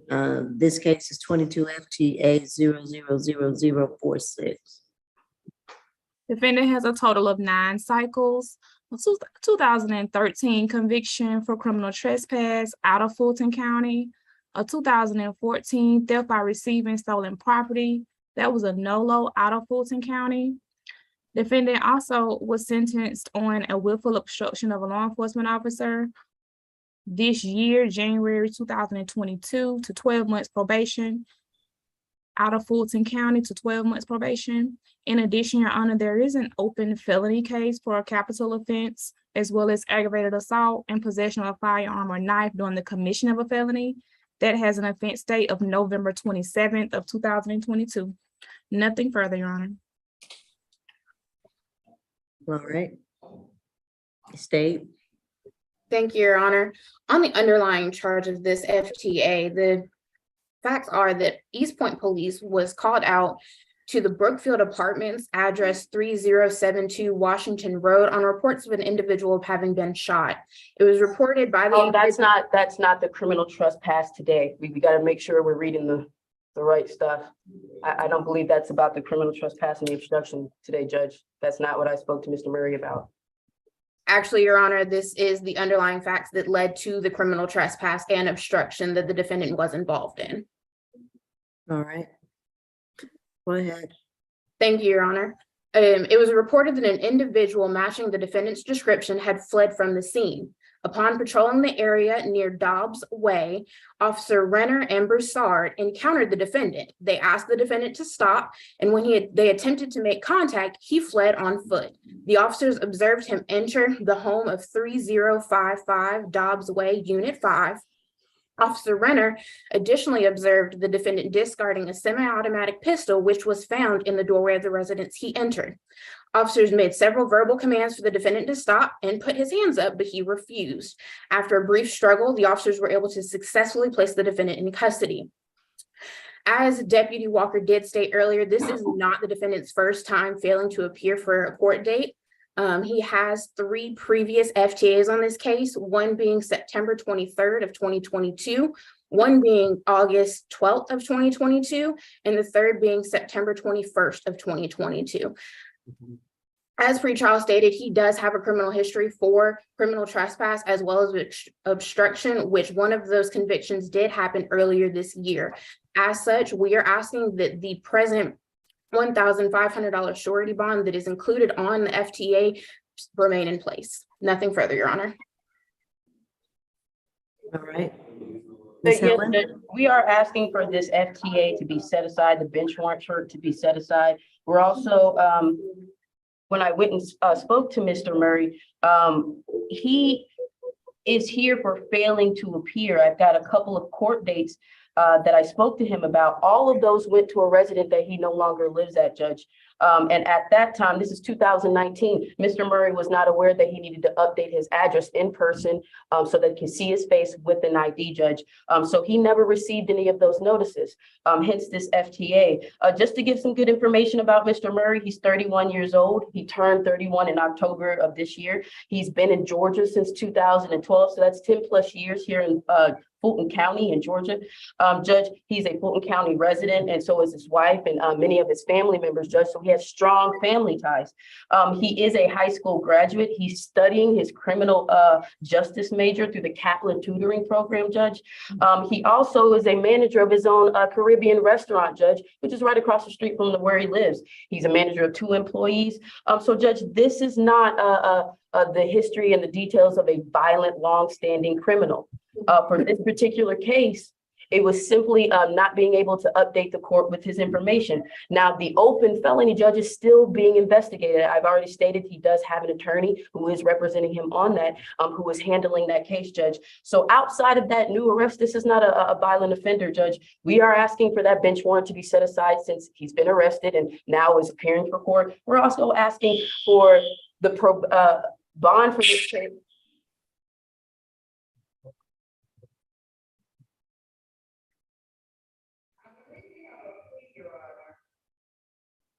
To be no more than $1,000, Judge. Sure. If they respond, as you know, it's the defendant's responsibility to update their address with the clerk. And if I'm not mistaken, I think I heard that he took a plea earlier this year. So that tells me, and I could be wrong, but not only has he been FTAing, but he's out committing new crimes while he's out on bond. And the reason why defense was confused as to the factual basis, yes, the case is before the court this morning involved someone getting shot. And on 11/27/22, there was a murder that he was arrested for. So I just like to clarify that the murder incident date is 11/27/22, and this case does involve someone also getting shot. So the state has grave concern for safety to the community. This person is a risk and a danger to the residents of Fulton County. He has FTA several times, and he is a violent offender. So with that being said, we'll ask that the bench warrant remain intact at $1,500. I think a $1,500 surety, more than reasonable. And Judge, I just want to clarify, there are no allegations of any gun charges here today in misdemeanor state court. I understand what the state has read. Mr. Murray, through state court, has not been charged or accused. Oh, I just said that because you said we had the wrong factual basis and it was the correct factual basis. That's fine, but I just want the judge to understand that's not the case before us today. So we are asking for that bond modification of $1,000 surety, Judge, and for the FTA warrant to be set aside. All right. I don't think you should be speaking, Mr. Murray. Your client has his hand up, Ms. Helen. I see it. Mr. Murray, I advise you not to say anything right now. I'm here at the jail. I'll come and speak to you once I leave this court appearance, but I advise you not to say anything, okay? All right. I am going to uphold the FTA at a $1,500 surety bond that exists on that case. So that bond will be reinstated.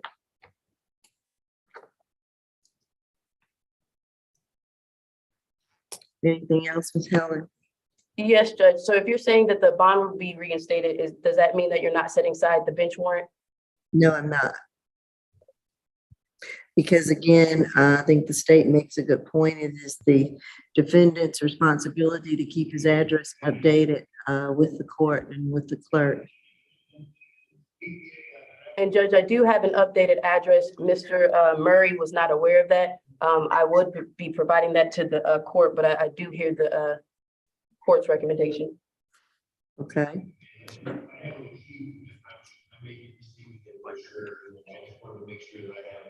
Anything else before the court? 1 second, Judge.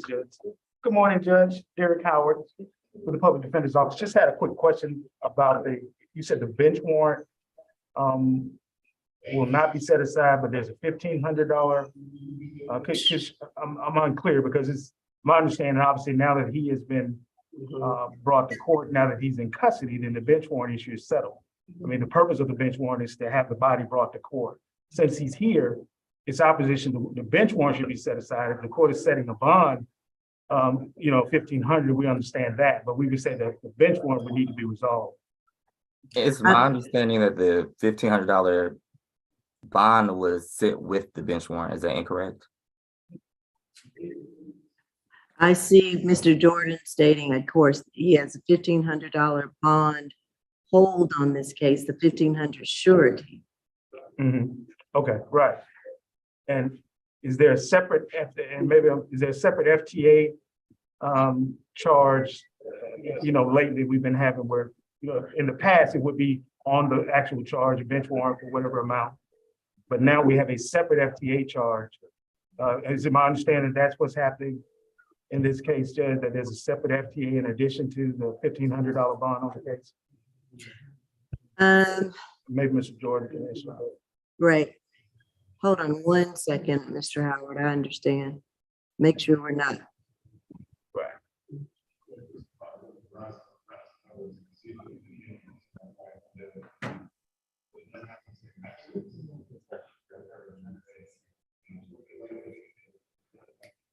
I'm gonna mute myself for a second so that I can check on something.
Ms. Miller, I'm glad y'all having a little reunion right now, but you are on YouTube and everyone can see you, so you might want to turn your camera off.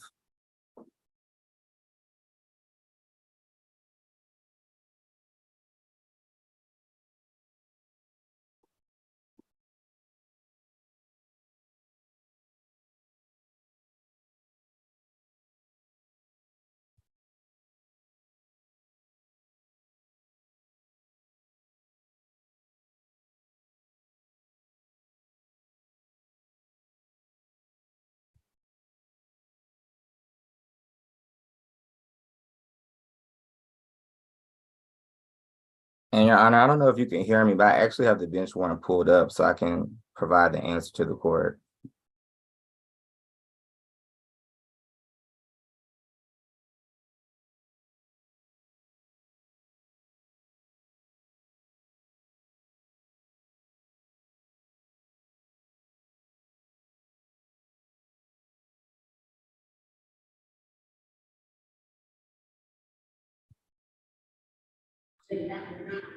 All right, Mr. Howard and Mr. I pulled Walker. up the bench warrant. It's actually Your Honor is the one who issued the bench warrant, and you are the one who assigned the $1,500 good bond in connection to the bench warrant. So to answer Mr. Howard's question, it's not that his initial bond was $1,500. The bond amount was issued with the warrant per Your Honor.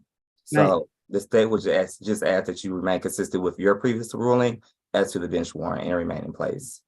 And Judge, what has changed is, as the court will note that in the last maybe several weeks, month, they've begun to add a separate charge and offense with a case number for the FTA. Under the old system, we wouldn't have this issue, but now what's happening is position 26 is a separate offense, which is related to position 25. So let's say he posts bond on position 25.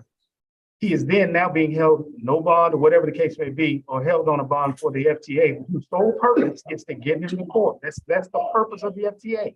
So now that he's in court, that issue has been satisfied. So it's our position 26 needs to be, I don't know if it needs to be dismissed or whatever the case may be, but the FTA is resolved once And it's again, brought before the court. That's incorrect. He's not being held on the underlying charge. He's being held on the FTA in those murder charges. So that's not correct. No, so position 26 is related to a felony case and not. No, position 26 is related to position 25. He's being held on the bench warrant. He's not being held on the bench warrant and the underlying charge. I'm looking at his booking screen as we speak. So he's not being held on two different booking numbers pertaining to the same incident as you're alleging. Well, that's because the process has changed, but it's still. That's incorrect because judges have been issuing bond amounts in connection with bench warrants for years. That's not. But it's always associated with the charge itself. It's never separate. It's gonna. No matter if it's associated with the charge or the bench warrant, judges have been issuing bond amounts in connection with bench warrants for years. He's being held solely on the bench warrant, not the underlying charge. So Judge, again, we disagree, but he's been brought before the court. The failure to appear has been resolved. Right, I agree with you on that. The failure to appear has been resolved. Position 26. On 26.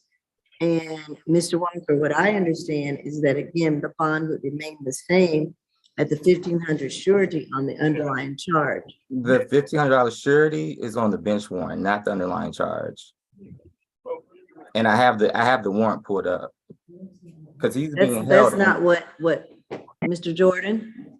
So Judge, I understand where all this confusion is coming in. In the past, we were issuing warrants on CR case numbers. Right. So if somebody was holding on a warrant, they would still have to make the bond on that warrant to get out of jail, or that case would go back to the division judge for a trial.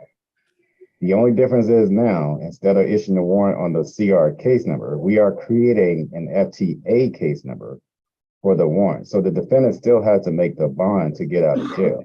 If you dismiss that warrant, he's going to be released. Correct. So and that's what the warrant would still be the whole, just the same as a CR case was the whole when we were only putting warrants on CR cases. If he never makes the bond on the case, then he's going to wait in jail until he goes to his jury trial. That is how it always worked in the past, and nothing has changed. Correct. So on some cases, the bonding company has surrendered the bond on the CR case, which puts two holds on the individual. So they will be holding on the FTA warrant and the CR case because of the bond surrender. But that's not what happened in this case. He's only holding on the FTA warrant. That FTA warrant is linked to the CR case. So that warrant and the CR case will both reset jury. And I'm not sure if Orca is doing jury trials, but whenever they decide to do jury trials calendar, he will be placed on one of their jury trial calendars. If not, then the case will go back to Judge Edie to be placed on a jury trial calendar. So the warrant, the FTA warrant case and the CR case will both go to Judge Edie for a jury trial. And then that's when the FTA case will be resolved. unless is he what I makes think bonds to Mr. get out of Walker jail. was saying. Right, which is what So Mr. none of that Walker. has changed. It's always worked the same. That is correct, Your Honor. Right.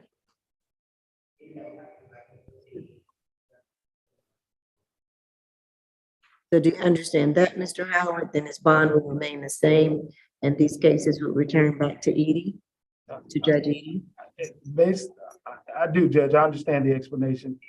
And from looking at the position 26, Mr. Gordon, how are you able to just, I mean, going forward, how are we able to just determine which cases associated with, because we've had that, I've had to try to figure it out through incident dates and different, because when there's an FTA number that's not directly correlated to a CR number, how do you figure that out quickly? So the FTA number is related to the case number. If you look at that warrant, it has the related case on the warrant itself. Well, if we can actually pull up the warrant, if it's on Odyssey and we can see it, but I'm saying, is there another So way? all the warrants are in Odyssey, but you have to go under the warrants tab to see it. So we'd have If to you go go to to the Me, jail I went screen, to the documents tab. that and warrant it is has going to the be under bench the warrant jail listed. screen because he was booked in on that warrant. It's Okay. under the documents of the jail screen. Okay, Every time somebody's booked in on the warrant, they place the documents under the jail screen. right, under the documents that, okay, all right, we can always tell from that. All right, Right. And those warrants have the related case that's associated with it. The incident date on the warrant is the FTA date. It's not going to be the same as the incident date. The incident date on the warrant is the failure to appear date. okay, thank you. Understood, Judge. All right, thank you. Anything else, Mr. Walker? Nothing from the state. All right, thank you for clearing that up, and good point to be made. I know that a lot of us have been around a while and different things have happened, but want to make sure we get it right as best we can, okay? Thank you. And so also, Mr. Jordan stated with Mr. Murray, I need to arraign him. The state would agree. Are you clear on that, Ms. Helen? Yes, Judge. All right, Mr. Murray, I'm going to arraign you formally on the case, which is the 20 CR 005174Y. And I do want you to know that, again, you have the right to remain silent. Anything that you say about the facts of the occurrences of the case can and will be used against you. Do you waive a formal reading of the accusation? I do, Judge. Helen, all right. And again, thank you for that. The offense date is October the 11th of 2019. You've been charged with 1 count of criminal trespass and a 2nd count of obstruction of a law enforcement officer. And again, each of those cases carries a maximum sentence of 1 year in jail and a maximum fine of $1,000 for each of those charges. And these cases will be reset for a jury trial with the division judge and further noticed for your trial. You will have a right to an attorney, which you do have. And as those cases come for trial, they will be reset for the notice by the court. I will again, how are you pleading to these charges, Mr. Murray? He's muted, Judge. How are you pleading to the charges of criminal trespass and obstruction? Your Honor, not guilty. Okay, I will accept your not guilty charge, your not guilty. I will accept your not guilty response, and these cases will be reset to the division judge for jury trial, all right? Understood, Judge. All right, thank you. Thank you, Judge. Next, Judge, we have position 28, Oliver.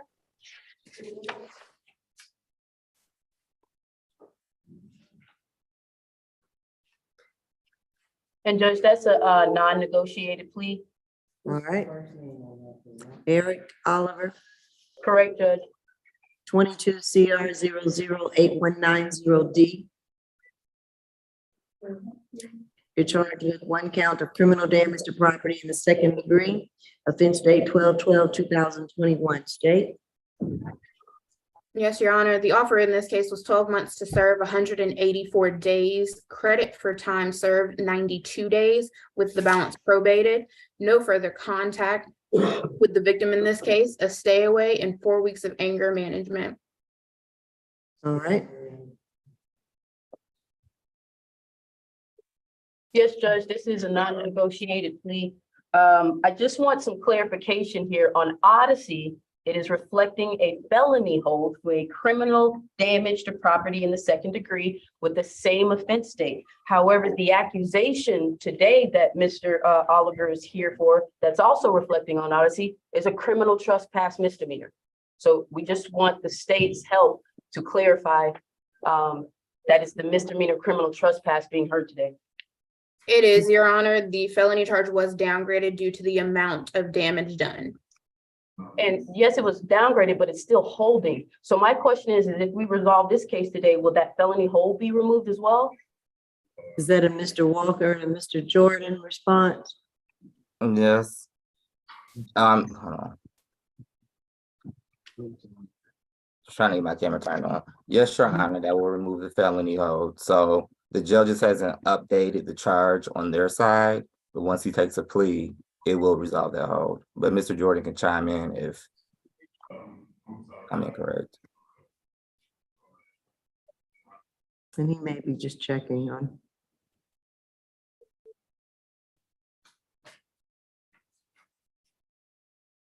Are you checking that, Mr. Jordan? That's great. I'm sorry, Judge, I was on the phone. You had a question for me? On position 28, What's which the is question? Eric Oliver, will the plea to the misdemeanor today remove the felony hold? Or resolve that felony hold? I also have that case number if you need it, 21 CD 205 118. Is this Thomas O'Malley we're talking about, Judge? Eric Oliver, position 28. Oh, I'm sorry, Eric Oliver. I'm gonna check the jail screen and see what we got going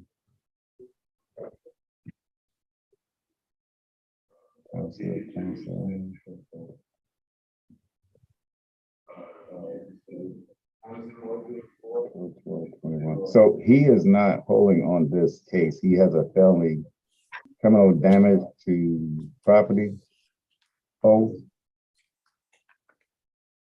So it looks like that, oh, it was transferred to state court.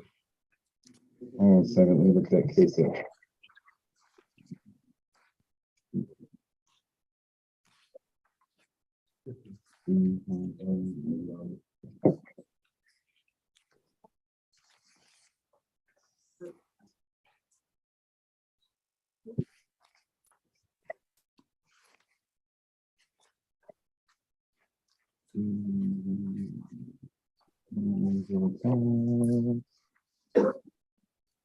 Seven 30 22.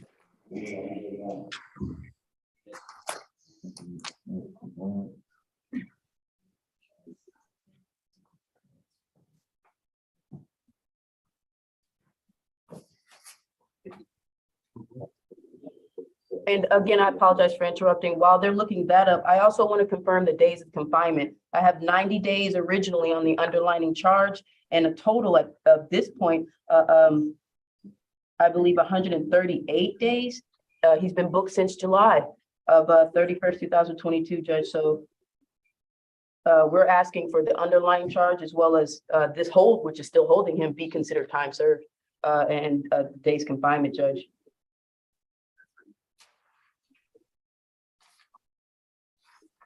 There's a criminal trespass and damage to property, but I can't find the incident date on it.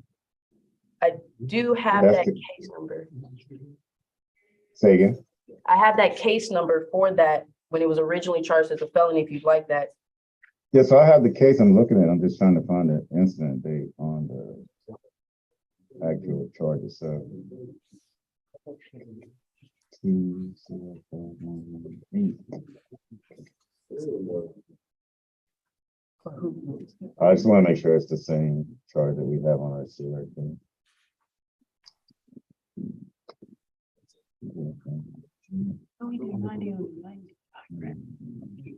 No, I think the booking number was for the July 31st.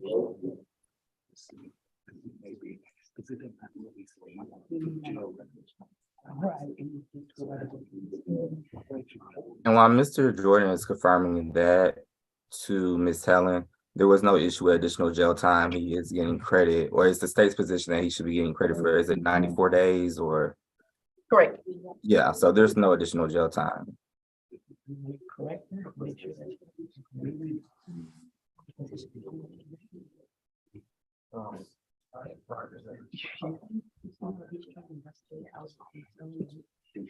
So, yes, Judge, so it looks like the CP case was transferred to state court. 21 CP 205-118, and it was accused under the current case that we have, 22 CR 008-190B. So it should settle the felony hold that he has. You're right. The jailing just hasn't been updated on the jail side, but once he takes a plea, Right. he'll be released. I'm sorry. Yeah, he'll be released. Okay. All right, so Mr. Oliver, are you ready to take your plea? Give me 1 second, Judge. I apologize about that. Okay.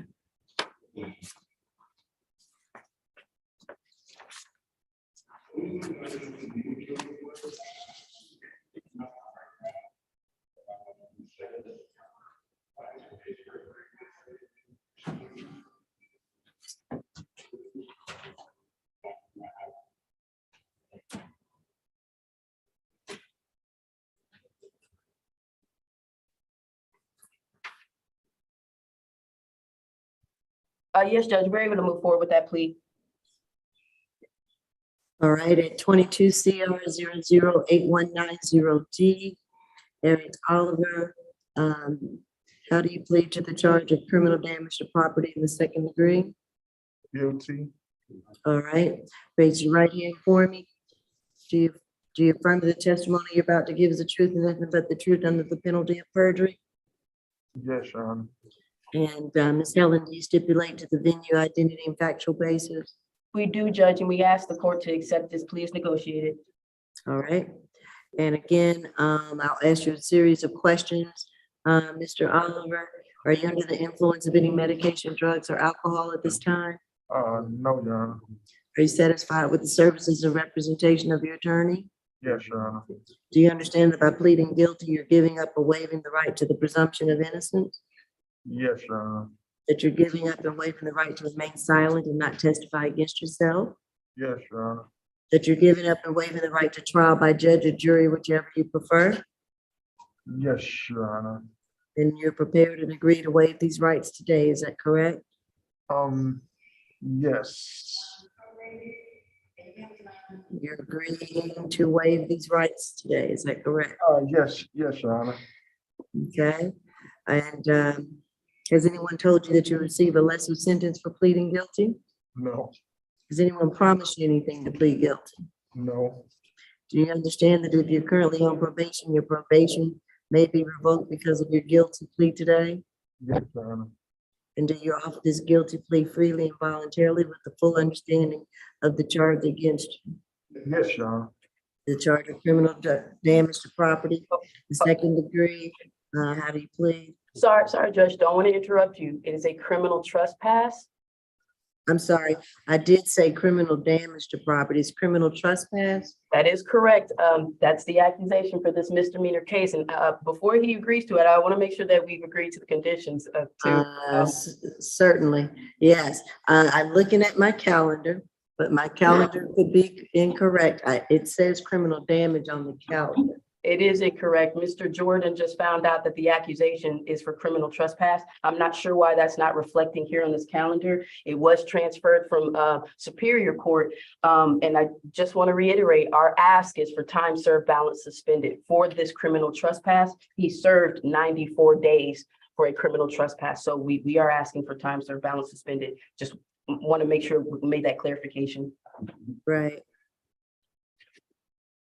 And that is what I will order, criminal, I'm sorry, yes, criminal trespass. And I'm also looking at my litigation manager as I say that. Do you have that, Mr. Walker? I'm fine with it being a criminal trespass. That's not the issue, but it will have to be a non-negotiated plea because it's the terms that we don't agree with. So we agree on the charge, just not the terms. Not the So terms. I will let Ms. Todd make that argument, but Okay, there's no issue with it being a criminal trespass. okay. Just making sure we're. And you're And pleading, because it is a non-negotiated plea, of course, we would ask for pretrial to read the history if they haven't already.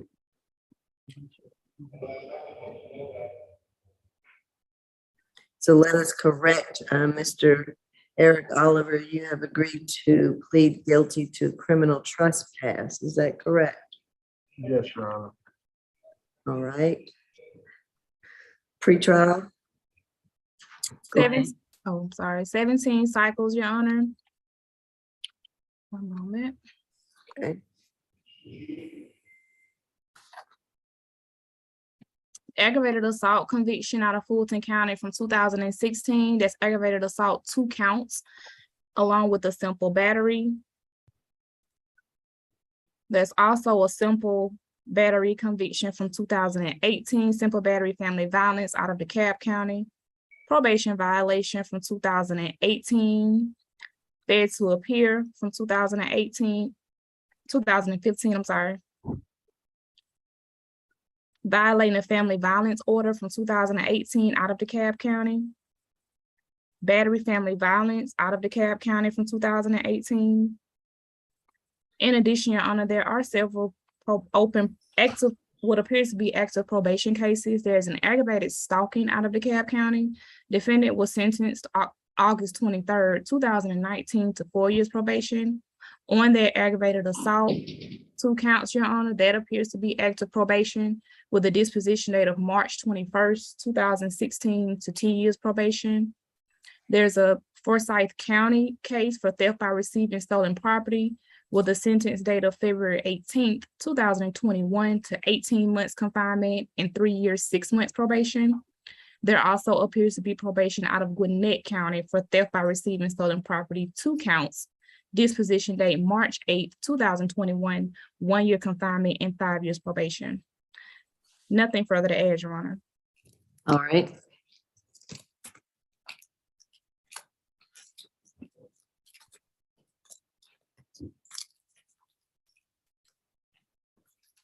Are you ready, Your Honor? Yes, go ahead. On December 21st, December 12th of 2021, Mr. Anthony Ivey, that's Anthony common spelling, Ivey, I-V-E-Y, heard a loud banging sound coming from the rear patio of his apartment. When he went to go see what was causing the noise, he witnessed the defendant striking the back of his residence with a black metal folding chair. The defendant used this folding chair to break the sliding double glass door of Mr. Ivey's apartment. Mr. Ivey ran out of the apartment to call 911. Mr. Ivey recognized the defendant as a man who lived downstairs in his apartment complex. As pretrial stated, he does have a seemingly violent history, Your Honor, as well as an open criminal trespass. We do see that these are several violent convictions and do fear the risk of reoffense to this, as well as several probation violations and failures to appear. There is a clear indication that he is a flight risk. Therefore, the state is reiterating its offer of 12 months to serve, 184 days, credit for time served of 92 days, balance probated, no further contact with Mr. Anthony Ivey, a stay away from 2950 Martin Luther King Drive, and 4 weeks of anger management. Nothing further from the state. Your Honor, may I ask, I have a few positions, which is why I was kind of hesitant early. I actually served 90 days from December to March before I got the signature bond on this. And then since July to now, since July 31st until now. So the first 90 days coupled with this second around 90 days or so, which makes it roughly over 6 months in all. Also, so Judge, he wanted to really speak to this court about how much time he's been confined here on this underlining charge, 90 days, since being booked in July, 138 days, Judge. We understand it's already time served, but we're talking about the probation and the probation conditions here, Judge. So we would ask that it only be 2 anger management classes if need be, Judge, because again, he's dealing with some other probation, and it would be complicated to deal with all of these together. Here at the jail, he's also a trustee judge. So we just want this court to hear how much time he's done, and that he's willing to do 2 anger management courses, Judge. The state is amenable to that. 2 weeks Okay. versus 4 weeks that's fine. Okay. So it's going to say 2 weeks or 2 courses? Make sure I get. It's the same. It's the same. So they have 1 course per week. Gotcha, 1 course per week. Okay. Yes. All right, the state is okay with that, and they agree, Ms. Helen, so it would be reduced to the 2 weeks. And I do hear that part, and Judge, I didn't mean to interrupt you, but the 2950, Mr. Oliver still lives there. Judge, so if there is a stay away, Judge, we're asking for that stay away to be removed. He currently resides there. We can just go with no further contact with the victim. If that's where he lives and that's his neighbor, we'll just ask for no further contact. But obviously, we don't have an issue with him returning to his apartment. Okay. Understood, Judge, and that's the only thing we were discussing. So we do agree to the 2 anger management, being able to go back to his own apartment, no contact with the alleged accuser, with the 1-year probation. It is probated, Judge. I am asking for the full year probation fees to be waived. Why? He has 3 children. Judge, he's a proud father. He's trying to get back out to be working, Judge. I just want him to be successful on that probation. So we are asking for all those probation fees to be waived. All right, I will waive the probation fees. We have the 2 weeks anger management, and the credit for time served at 92 days. Is that correct? And Judge, I'm sorry, I'll go a little further. If the state is amenable, if the state agrees, will they be willing to terminate once he completes those conditions?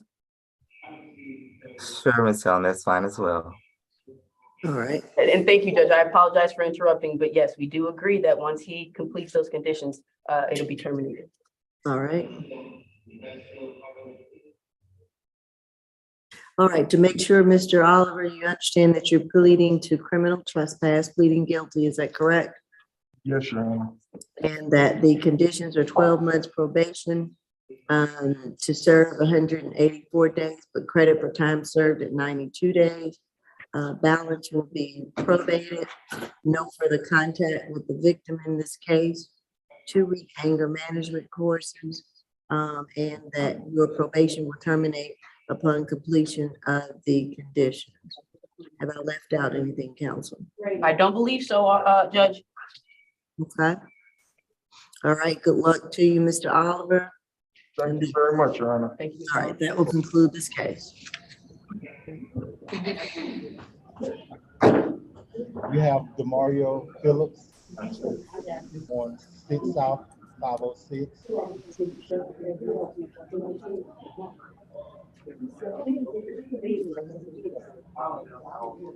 And who do we have? Demario Phillips.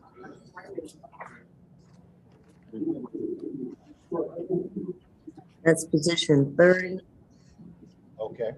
You want to go next after you're gonna go after.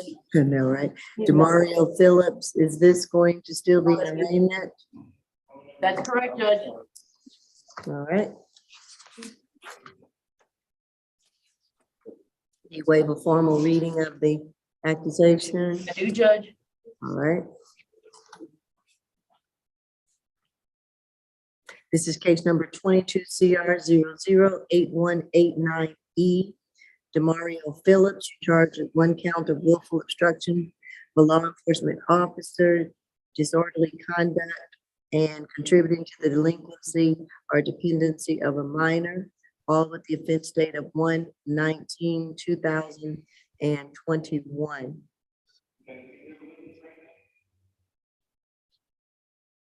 And also, with these 3 charges, Mr. Phillips, I want to inform you that the Solicitor General's office has formally accused or charged these cases against you, and that each of these charges, and there are 3 of them, carries a maximum sentence of 1 year in jail and a maximum fine or penalty of $1,000 for each of the charges. Again, these cases, or this case, will be set for a jury trial, and the trial will be scheduled by the state court or division judge to whom this case is assigned, and this case will be further noticed for trial. Again, at the jury trial, you will have a right to an attorney or representation. Do not have the burden to prove the charge at trial. But the state, represented by the Solicitor General, will bear that burden and will have to convince a jury beyond a reasonable doubt in order to get a conviction in this case. So based on this information, do you plead not guilty to these charges? He's muted, Judge.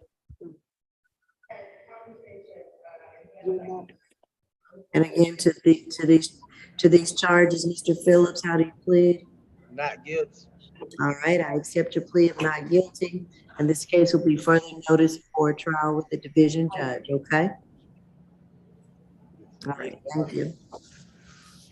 Next, Judge, we have positions 12, 13, and 14. Mr. Hardman? Hello, how you doing?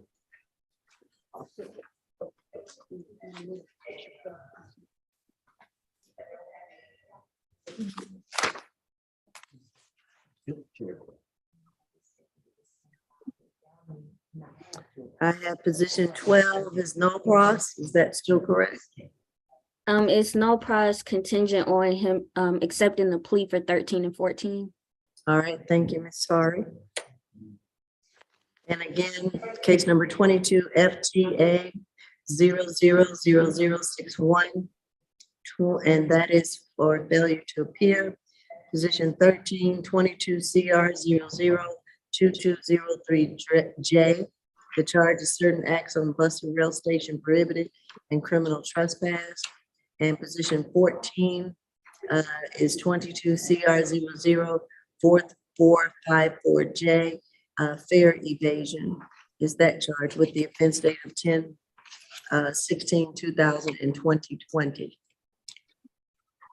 Your Honor, Mr. Hardeman will be pleading, it's a negotiated plea for 13 and 14, so yes, the position 12 will be a null process. All right.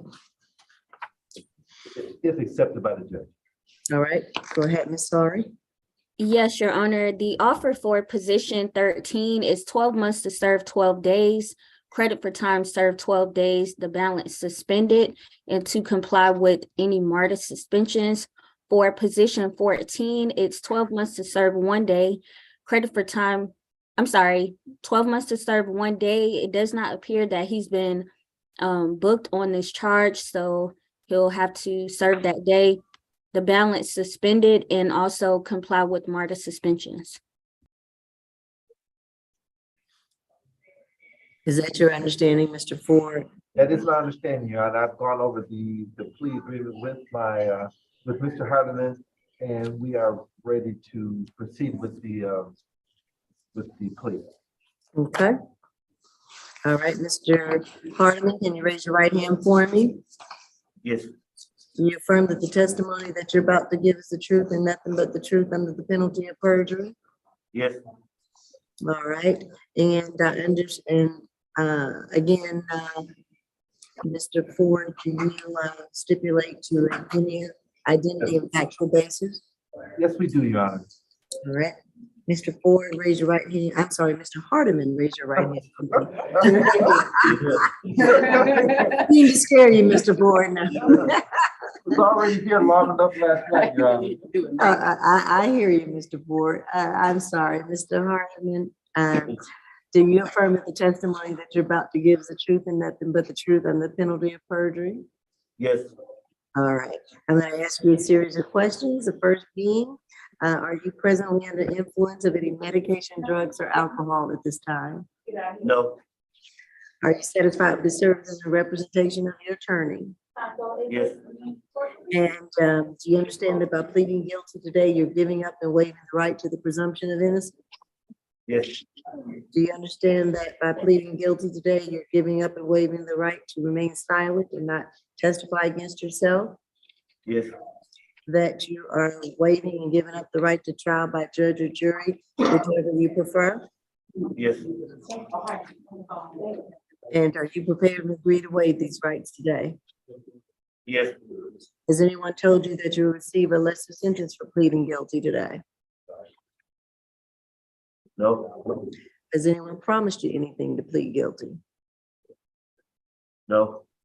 And do you understand that if you're currently on probation, your probation may be revoked because of your guilty plea here today? Yes. And do you offer this guilty plea freely and voluntarily with a full understanding of the charges against you? Yes. All right, and you have heard the conditions for the first case ending in 203J.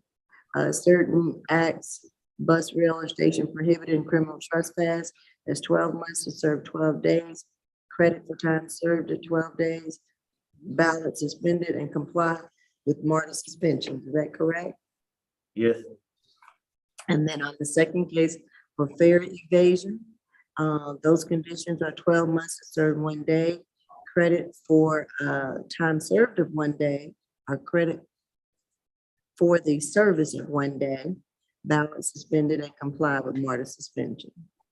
So you Yes. still have that 1 day to serve on the second case. Correct?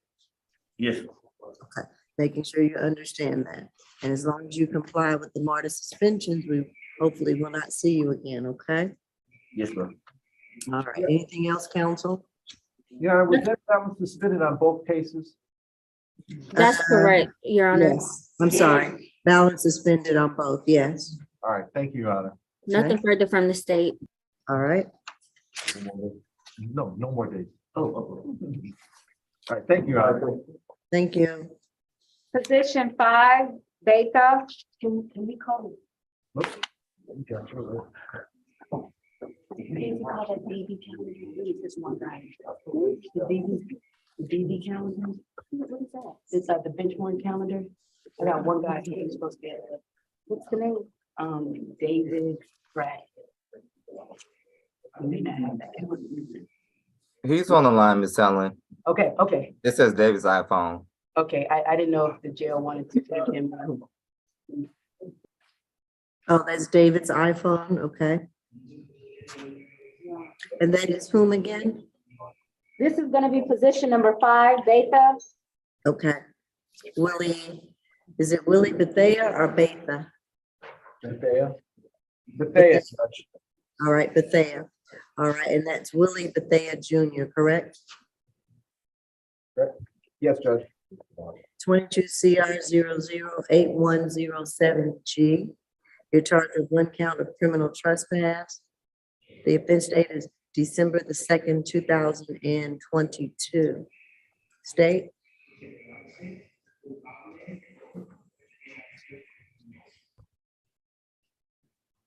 And is this your case, Ms. Sorry? It is, Your Honor. I'm sorry, I had trouble unmuting.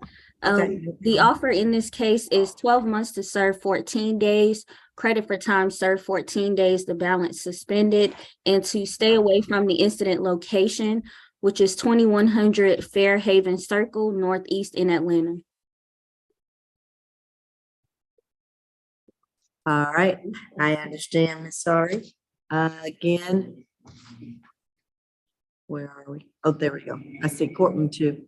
All right, PD. Yes, Judge. Any other plea?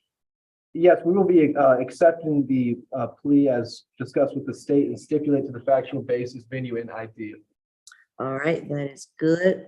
And Mr. Bethea, can you raise your right hand for me?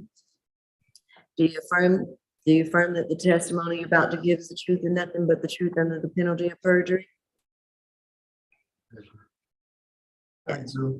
Okay, and so I'm going to ask you a series of questions in order to accept your plea, okay? Yes, ma'am. All right, are you presently under the influence of any medication, drugs, or alcohol? No, ma'am.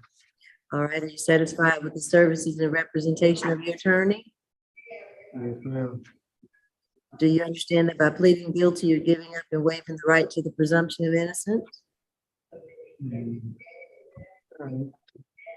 I'm sorry? 1 second, Judge.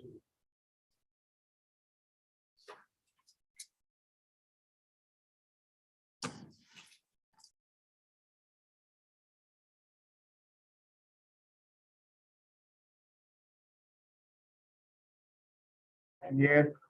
All right, Judge, we're ready to proceed. All right. And so, Mr. Bethea, do you understand that by pleading guilty, you're giving up and waiving the right to the presumption of innocence? Yeah. Okay, and you're giving up and waiving the right to remain silent and not testify against yourself? Okay, and that you're giving up and waiving the right to trial by judge or jury, whichever you prefer? Okay. And are you prepared and ready to waive these rights today? Okay. Has anyone told you that you will receive a lesser sentence for pleading guilty? Yes. Has anyone promised you anything to plead guilty? No. All right, and do you understand that if you're currently on probation, your probation may be revoked because of your guilty plea today? Yeah. All right, do you offer this guilty plea freely and voluntarily with a full understanding of the charges against you? Yeah. Okay, all right, I will accept your guilty plea to the criminal trespass charge. And again, the conditions are 12 months to serve, 14 days, credit for time served at 14 days. Your balance will be suspended. But here's the most important part, you should stay away from 2400 Fairhaven Circle, Northeast Atlanta. Can you do that? Judge, just to clarify, that address is 2100 Fairhaven? That's what I have. Okay, perfect. I That's thought I- correct. 2100, Thank you, Judge. 2300. 21. 21. Okay, make sure we're correct. 2100. That's correct. Judge. Okay. All right, so just stay away from that address, Mr. Bethea, okay? Yeah. All right, thank you, and good luck to you. Next is Mr. Spencer. I'm not sure what his position number. Say that last name again for me. Spencer, Okay, let's see. Is that Kevin Spencer? yes, ma'am. That's position 32.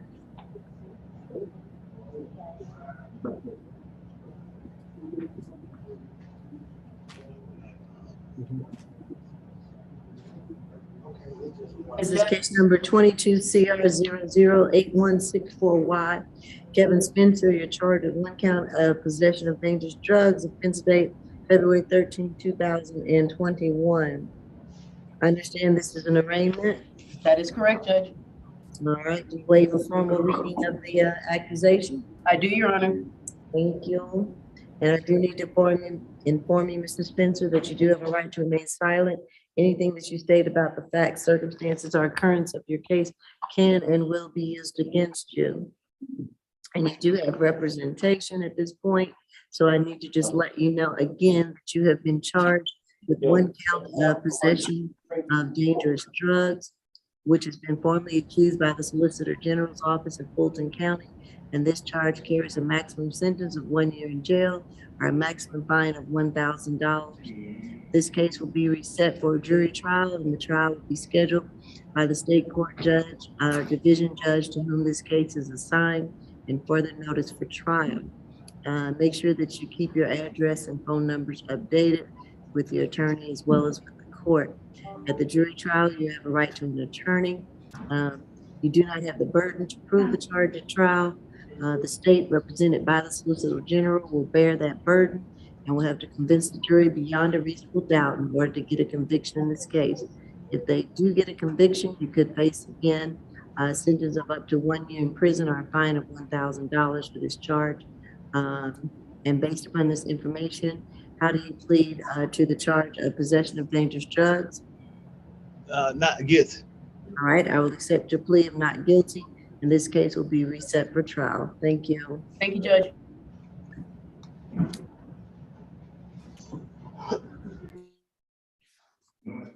What do we have next? Do you want to know who's next? Yes, I'm gonna mute myself for a second. Go ahead and still talk. Position 6, Gazelle.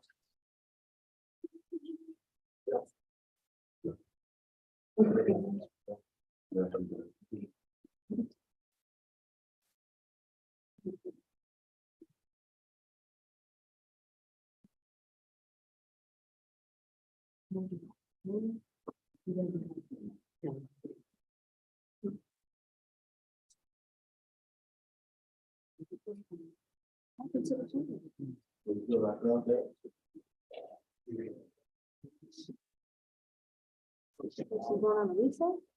she said she's gonna mute herself for a second. She needed to talk or something else.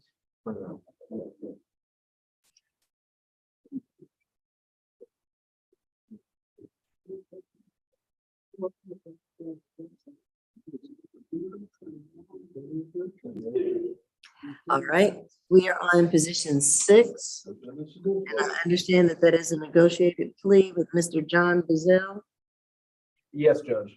22 CI 008094A. The charges are certain acts, bus rail station prohibited, possession, use of drug-related objects, giving false information to law enforcement officer, and criminal trespass, all with the offense date of 12/1/2022. Ms. Sorry? Yes, Your Honor. The state's offer in this case is 12 months to serve 15 days, credit for time served 15 days, the balance suspended, and to comply with any MARTA suspensions, and that is to run concurrent on all counts, Your Honor. Okay. All right, PD's office, is that your understanding? Yes, Your Honor, that's our understanding. We do accept the plea offer and stipulate to the factual basis, venue, and ID. Great.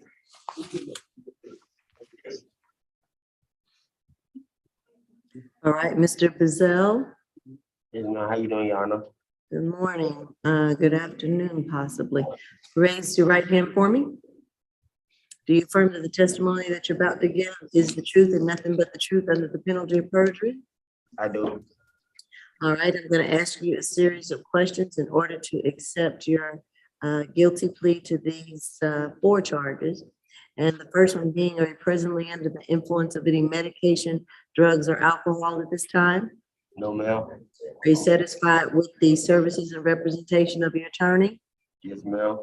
Do you understand that by pleading guilty, you're giving up or waiving the right to the presumption of innocence? I do. That you're giving up or waiving the right to remain silent and not testify against yourself? I do. That you're giving up or waiving the right to trial by judge or jury, whichever you prefer? I do. Are you prepared and agree to waive these rights today? Yes, ma'am. Has anyone promised you anything to plead guilty? No, ma'am. Has anyone told you that you'll receive a lesser sentence for pleading guilty? No, ma'am. And do you understand that if you're currently on probation, your probation may be revoked because of your guilty plea here today? I do. And do you offer this guilty plea freely and voluntarily with the full understanding of the charge against you? Yes, ma'am. Okay, I will accept your guilty plea to these charges to run concurrent. And that will be the conditions are 12 months to serve 15 days. Credit for time served at 15 days, balance suspended, and you are to comply with the MARTA suspension. Can you do that? Yeah, ma'am. All right, good. All right, good luck to you. Anything else, counsel? Nothing further from the state, Judge. All right, thank you. Next, we have position 16, I believe. Mr. Henson. Let's see. I have Henson at 15. Okay.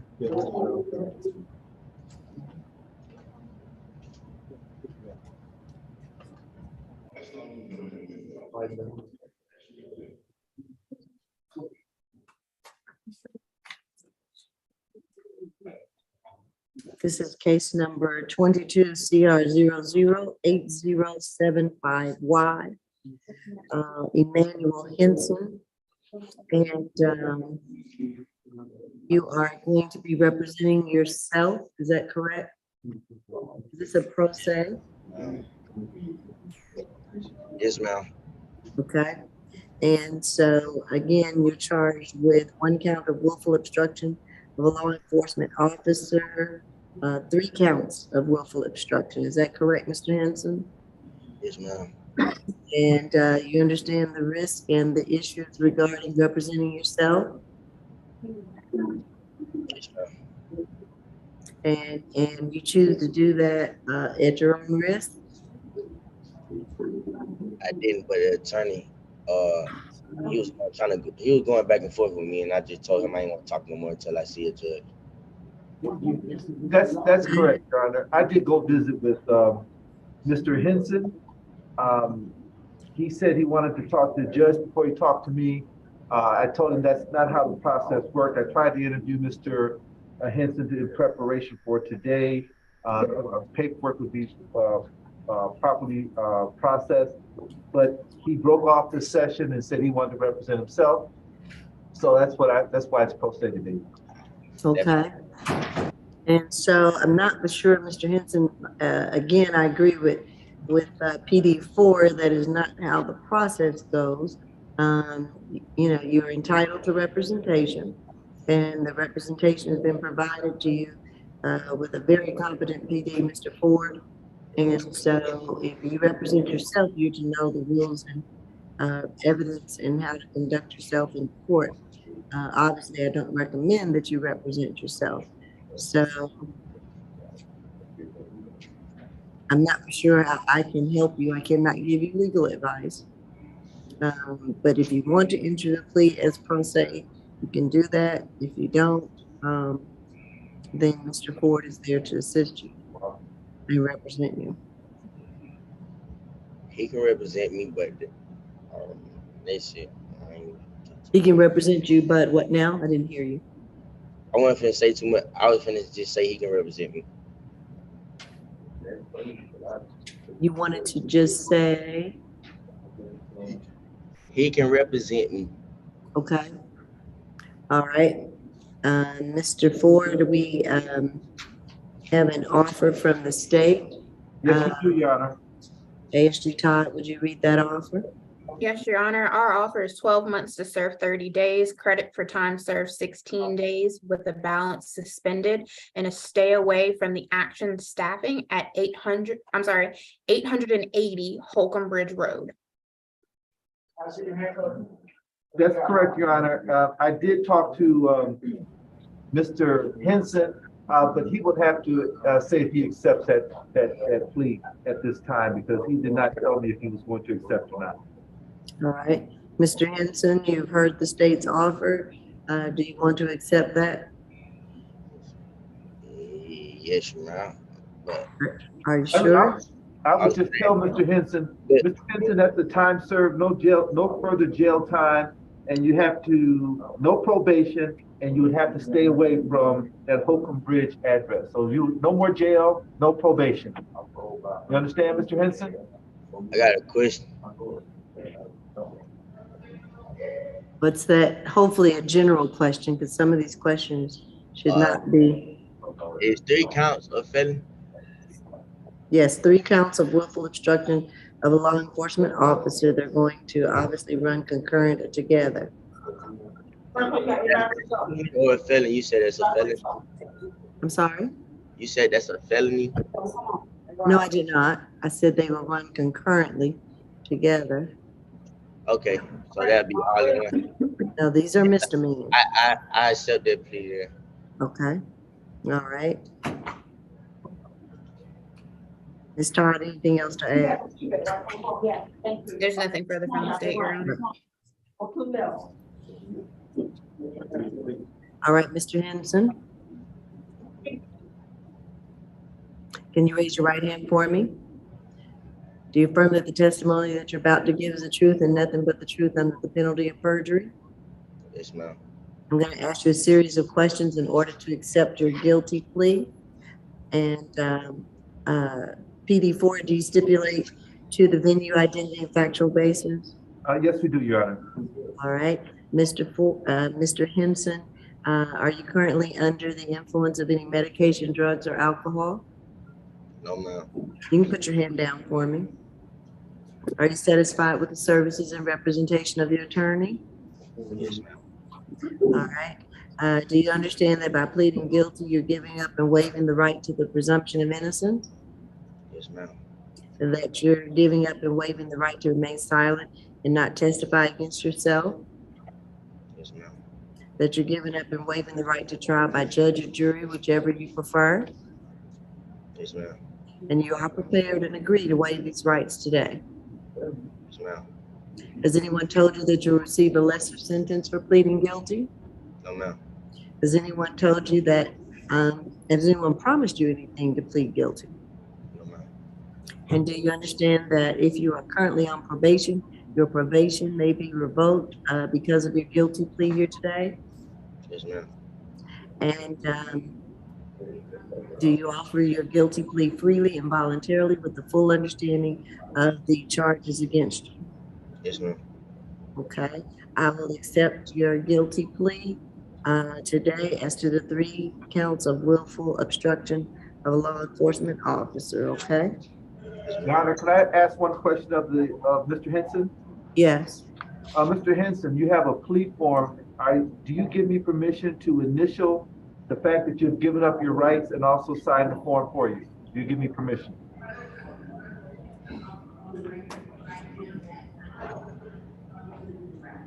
Come again? I said, do you give me permission to initial and sign your I can't hear verdict you. form? Somebody just coughed in the background. Oh, there's a lot, I think he has a lot of background Yeah. noise that's preventing him from hearing you. Okay, go ahead. All right. Mr. Henson, do you give me permission to initial and sign your plea and verdict form today? So I can send it to the judge for her signature. Yes. Thank you. Okay. Thank you, Mr. Ford. No problem.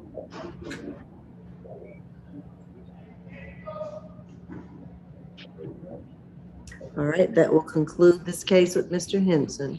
All right. Thank you, Your Honor. All right, thank you. Position 21 and 22, Moody.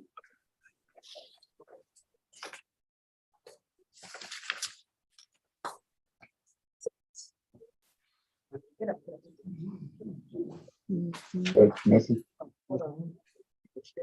Judge Massey, I'm sorry, yes, Mr. Jordan. can we do Jasmine Worthen's case after we do this case? She has 3 cases that she's on probation for that probation wants to discuss. And she also has 2 cases on the SAP counter, and Mr. Owens is the conflict attorney on that case. And he wanted a breakout room for it. All right. There's some MH issues on that case. So I just wanted to try to get probation and Mr. Owens off the calendar. They've been waiting. Okay. After this case here. All right, we'll do Mr. Moody, and then hopefully we can go into Ms. Worthing's after this. This is case number 21 CR 005999J and 22 FTA 000060.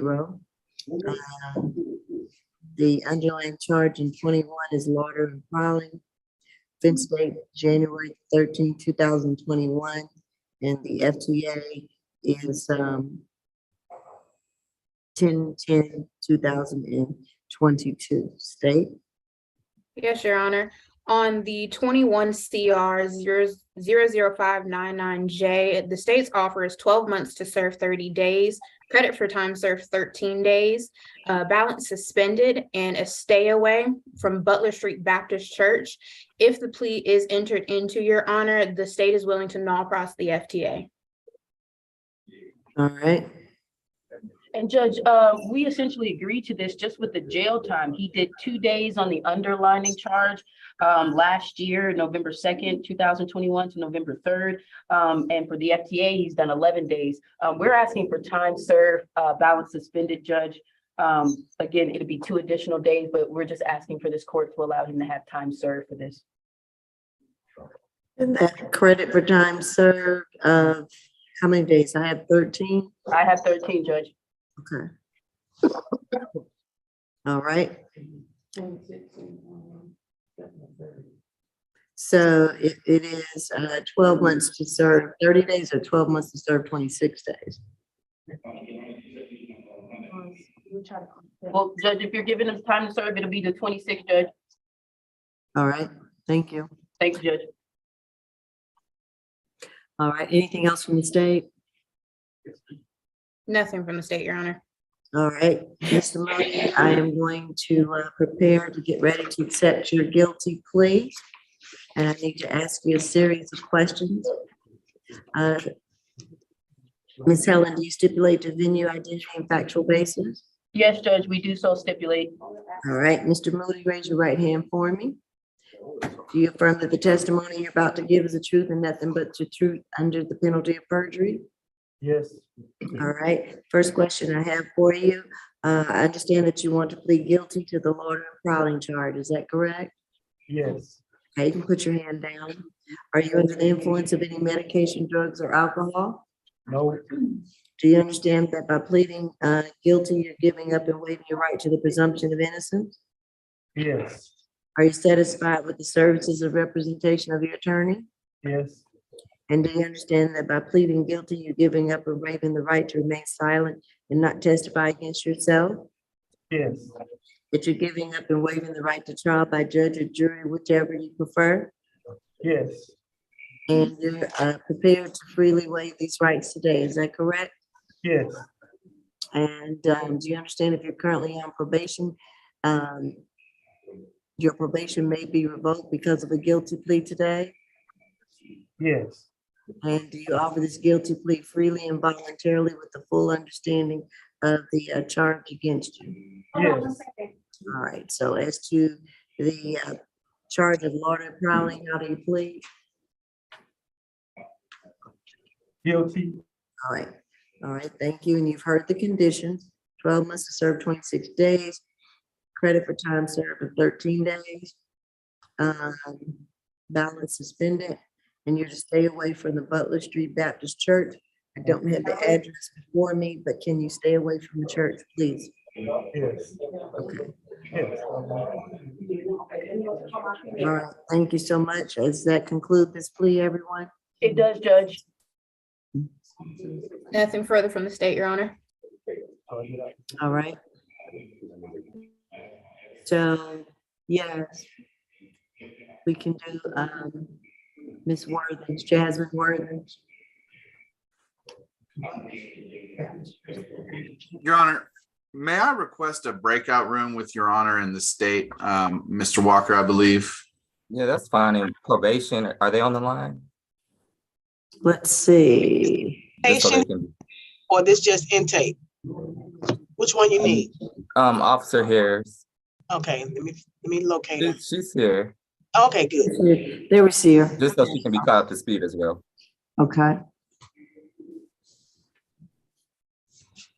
What was the name of that church? It was Butler Street Baptist Church.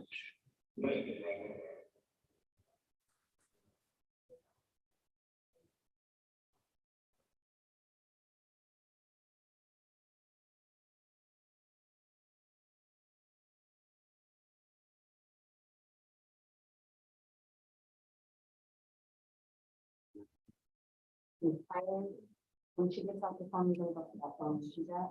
And when you're done, so that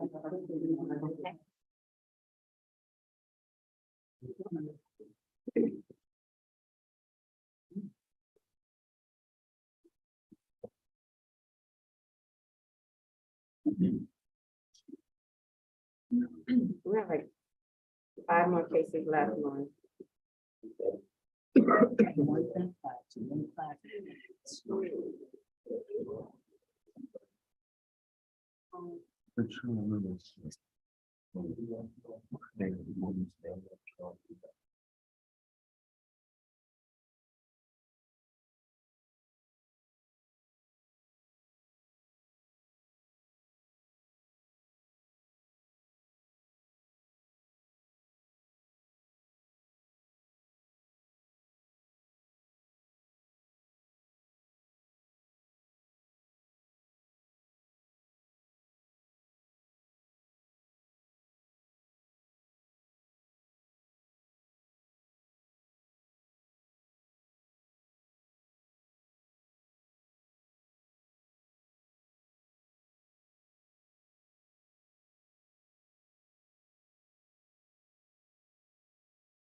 Francois.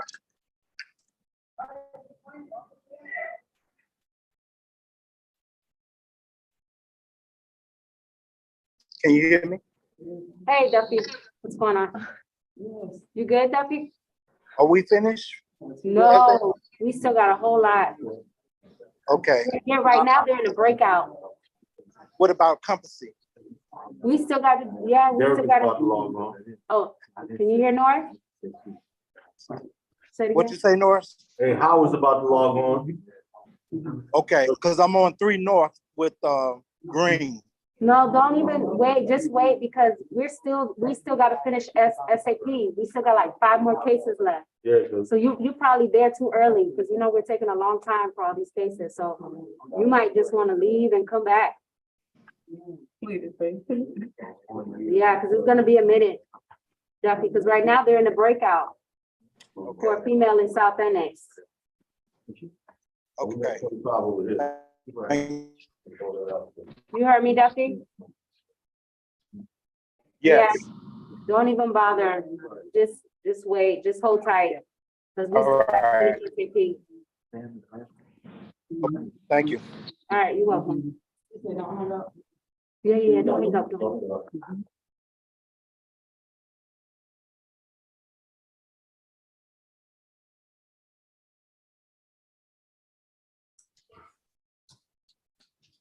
I'm sorry, Mr. Walker, did I cut you off?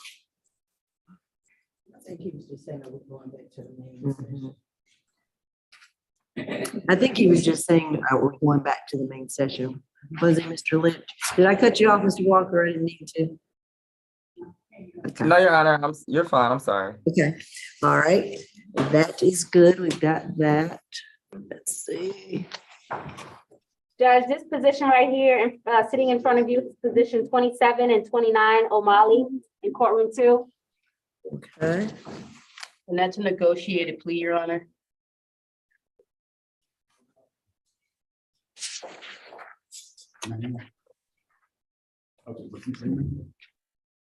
So we have it as 29. O'Malley. Yep, he's 27 and 29. And now 27, 29.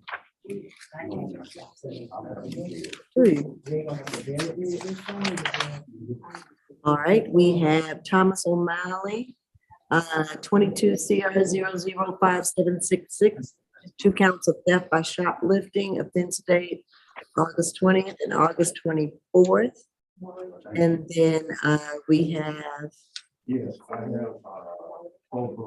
and that is 22 CR 005766A. And then we have 22 FTA 000058. Again, failure to appear. That offense date is 10/31/2022.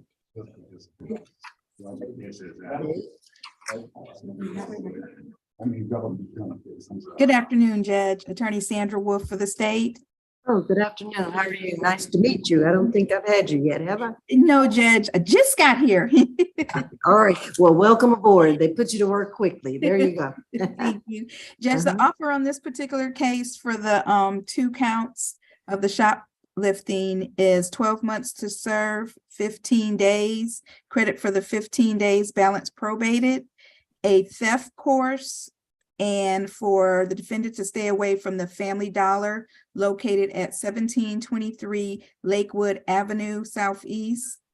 And on his FTA, the state will no prosecute that in exchange for his plea. Okay.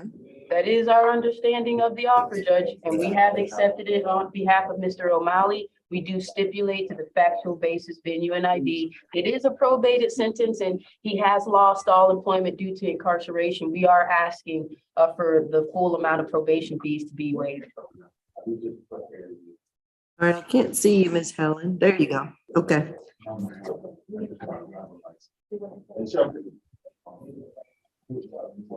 right, I will waive half of the probation fee.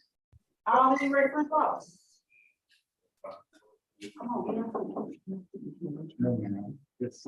right, Mr. O'Malley, are you ready to take your guilty plea? Guilty. All right, and raise your right hand for me. Do you affirm the testimony you're about to give is the truth and nothing but the truth under the penalty of perjury? Yes. Okay, I'm gonna ask you a series of questions for your accepting your guilty plea. The first one being, are you under the influence of any medication, drugs, or alcohol at this time? No, ma'am. All right, are you satisfied with the services and representation of your attorney? Yes, ma'am. Do you understand that by pleading guilty, you're giving up or waiving the right to the presumption of innocence? I'm sorry, Judge, please repeat that question, please. Right. Do you understand that by pleading guilty, you're giving up and waiving the right to the presumption of innocence? Yes, ma'am. And you're giving up and waiving the right to remain silent and not testify against yourself? Yes, ma'am. And that you're giving up and waiving the right to trial by judge and jury, whichever you prefer? Yes, ma'am. And are you prepared to agree to waive these rights today? Yes, ma'am. Has anyone told you that you will receive a lesser sentence for pleading guilty? No, ma'am. Has anyone promised you anything to plead guilty? No, ma'am. And do you understand that if you're currently on probation, your probation may be revoked because of your guilty plea here? Yes, ma'am. And do you offer this guilty plea freely and voluntarily with the full understanding of the charges against you? Yes, ma'am. All right, I will accept your guilty plea. And again, you've heard the conditions, 12 months to serve 15 days, credit for time served at 15 days, the balance will be prorated. And you take a theft course and to stay away from 1723 Lakewood Avenue Southeast of Family Dollar. Can you stay away from Family Dollar? Absolutely, Your Honor. Okay, all right, good luck to you. Thank you, Judge. Thank All you. right, thank you. Thank you. Position 31, Shepherd.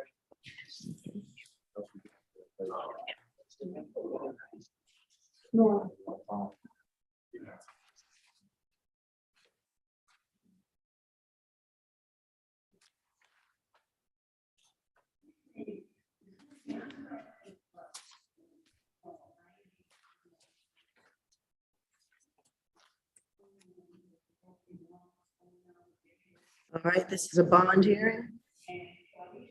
That is correct, Judge. All right, this is 22 CR 0081003A. Tommy Shepherd, you're charged with 1 count of simple battery family violence. The offense date is 7/2/2022. State, I'm sorry, a pretrial. Judge, does he have to go through the pleading of not guilty first and then they go through his history? It needs to be arraigned or? Yes, Judge. Yes, arraigned in for the bond. Okay, let me do a quick arraignment and then we'll do that. Do you waive a formal reading of the accusation? I do, Judge. Okay, and I will let you know, Mr. Shepherd, that you do have a right to remain silent. Anything that you state about the facts and occurrences of your case can and will be held against you. All right. And I understand again that you're being charged, Mr. Shepherd, with 1 count of simple battery, family violence, which has been accused by the Solicitor General's office. And this charge carries a maximum sentence of 1 year in jail and a maximum fine of $1,000. This case will be reset for jury trial and the trial will be scheduled by the state court judge to whom the case is assigned as further notice for trial. Make sure you keep your address and phone number updated with your attorney and with the court. At the jury trial, you will have a right to an attorney. You do not have the burden to prove the charge at trial. The state, represented by the Solicitor General's office, will bear that burden and will have to convince the jury beyond a reasonable doubt in order to get a conviction in the case. If they do get a conviction, you could face a sentence of up to 1 year in prison or a fine of $1,000 for this charge. Based upon the information, do you plead not guilty to this charge? Yes, ma'am. All right, you have been formally arraigned and now we will go into the bond hearing. Pre-trial. Yes, Your Honor. 33 cycles, 2006 Fulton County conviction, trafficking cocaine, illegal drugs, marijuana or methamphetamine. See. 2007 Clayton County abandonment of dependent child. 2009 aggravated assault and aggravated battery conviction, that's out of Fulton County. FTA from 2013. Parole violation from 2013. Driving on a suspended or revoked license from 2014, that was a NOLO. Failure to appear from 2014, and a parole violation from 2017. Also a simple battery family violence conviction from 2014, that was out of Fulton County. Nothing further to add, Your Honor. All right, State. Judge, my understanding is that the defendant's current bond is $1,500 on this charge. The state is requesting that that bond remain at that amount. I have additional notes in reference to his history. I believe he has 1 aggravated battery conviction, 2 battery arrests, 1 aggravated battery arrest, and 1 battery family violence arrest that's included within his 33 cycles, Judge. We're asking the court to consider that his record shows, and it appears that he does have a tendency towards violence. We believe that the defendant is a threat, most definitely to the victim in this particular case, and a threat to intimidate the victim in this case. In this particular incident, the defendant entered into the victim's home. The defendant is related to the victim via being an ex-boyfriend. And at the time of being an ex-boyfriend, he entered her house, started a verbal altercation with her, which ended up being physical. There were children in the home, although the younger children didn't witness anything. The victim's 15-year-old son had to come in and intercede. So we would ask the court to consider that he is definitely a threat to the victim, a threat of reoffending due to his long history, showing that it spans a long period of time, showing that it definitely hasn't been any type of change in his behavior as he's aged. And so we would ask the court to definitely consider that there's a threat of him intimidating the victim in this particular case. So we would ask that the bond remain the same. All right.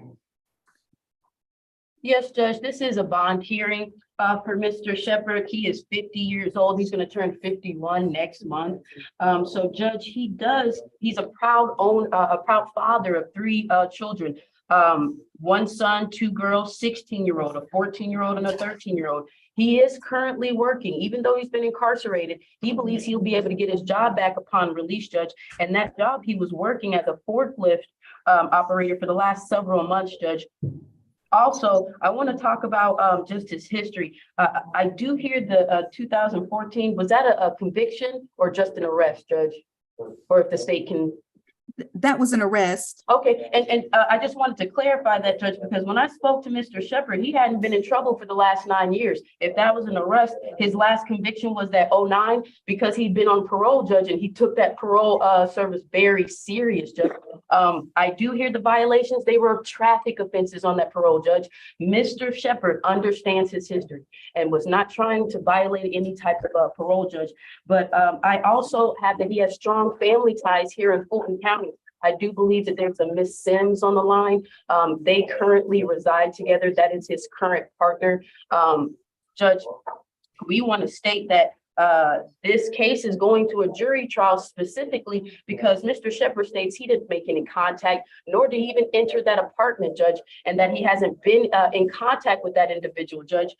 So we are asking for a bond hearing, Judge, of a bond no more than a $1,000 surety, Judge. Again, he's taking this to a jury trial, Judge. But we want to factor in that he hasn't been in trouble on his parole other than these traffic citations, no convictions, Judge. So we are asking for that. I apologize. It's a $1,000 signature bond. And if your honor feels that he is ineligible for that signature bond, we're asking for a bond of no more than $1,000 surety. All right. I'm going to order that the bond be $1,500 surety bond. We'll keep that in place. And no drugs, alcohol, or weapons while on bond. And it appears that there would be a stay away from 418 Lovejoy Street Northwest, apartment 203, and no further contact with, is it Audra McCluster and Tommy McCluster? No further contact with those two victims. Well, Judge, I do have a question of the no further contact with the son. I understand that this case mentions the son, but he is not an alleged accuser or victim in that case. We would ask you not to do a stay away from his own son, but just no further contact with Ms. McCluster.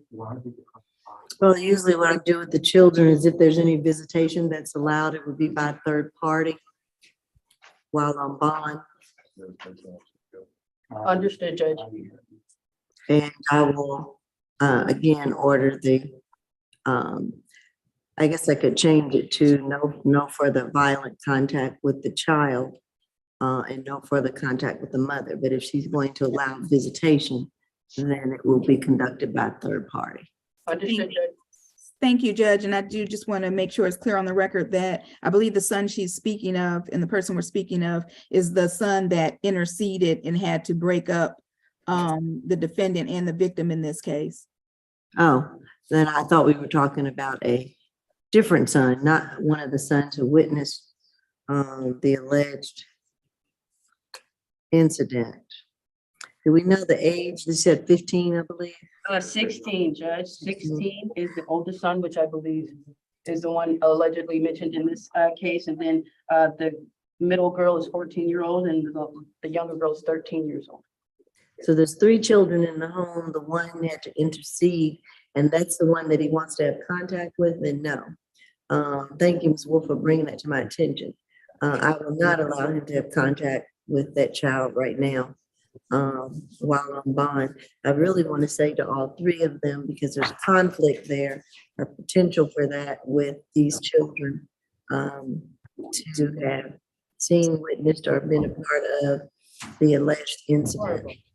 And I know those other children are not listed as victims in the case. And then again, if you have 3 children and you can see 2 but not the other one, do you see how conflicting that is? Even for the children. And especially if I'm saying no further contact with the mother, and then allowing him to be around the children until we can sort it all out. I want to put a special bond condition in there that if the mother allows contact with the other 2, which I'm really kind of shying away from that. Yes, Judge, I'd ask that he be allowed that third-party visitation with all 3 children, Judge.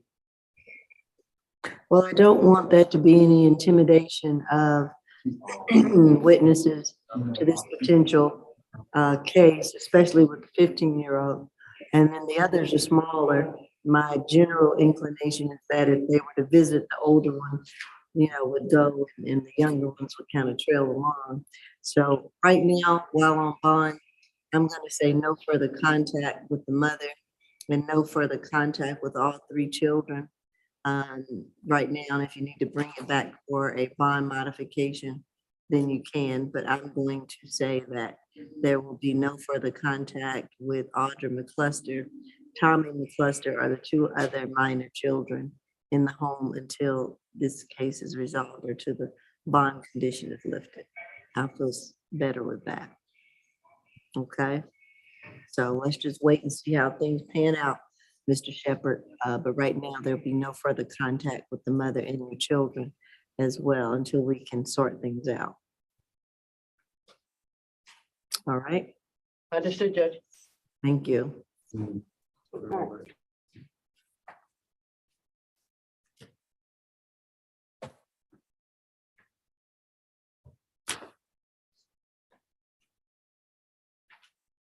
Who do we have next? Position 34, Thompson.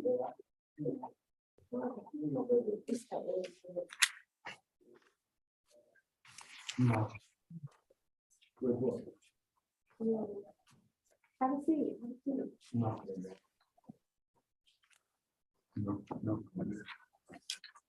This is position 34, 22 CR 008074E, Laquan Thompson.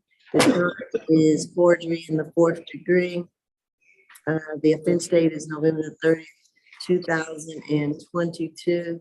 This is going to be a plea, I understand. That is correct, Judge. It's a negotiated plea. Okay.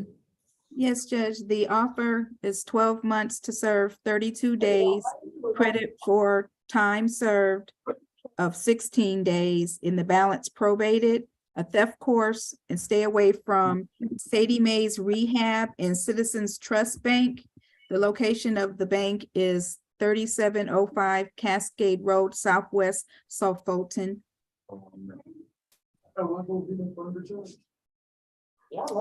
And then there's a different address for Sadie Mae's. Judge, I'm trying to clarify that in looking through the report. Mm-hmm. It is a different address, Your Honor. I have that if you're ready. All right, yes. It's 1821 Anderson Avenue, Northwest, Atlanta, Georgia. All right, thank you, Mr. Walker.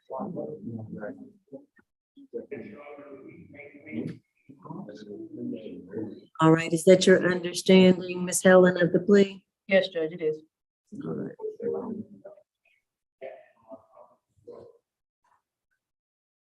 All right, Mr. Thompson, are you ready to plead guilty to the charge of forgery in the 4th degree? All right, raise your right hand for me. Do you affirm that the testimony you're about to give is the truth and nothing but the truth under the penalty of perjury? Yes. All right, and Ms. Helen, you stipulate to the factual basis, venue, and identity? Yes, Judge, we so do so stipulate. Okay. All right, you can put your hand down, Mr. Thompson. The first question is, are you under the influence of any medication, drugs, or alcohol at this time? No, I'm not. And are you satisfied with the services and representation of your attorney? Yes, ma'am. Do you understand that by pleading guilty, you're giving up or waiving the right to the presumption of innocence? Yes, I do. That you're giving up or waiving the right to remain silent and not testify against yourself? Yes, ma'am. And that you're giving up or waiving the right to trial by judge or jury, whichever you prefer? Yeah. Are you prepared and agree to waive these rights today?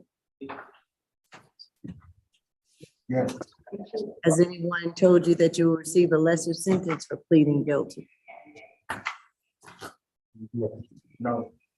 Has anyone told you, excuse me, has anyone promised you anything to plead guilty? No. And do you understand that if you're currently on probation, your probation may be revoked because of your guilty plea today? Yes. And do you understand that this guilty, do you offer rather this guilty plea freely and voluntarily with the full understanding of the charges against you?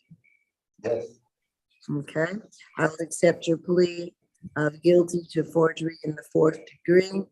And again, the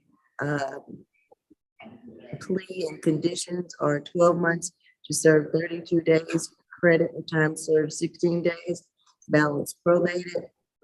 You are to take a theft course and to stay away from Sadie Mae's Rehab as well as Citizens Trust Bank. Do you do that? Yeah. Okay. All right, so I will accept your guilty plea and adhere to those conditions, and then you should be okay. All right? Yeah. All right. Thank you. Thank you. Positions 35 and 36, Troutman. Okay.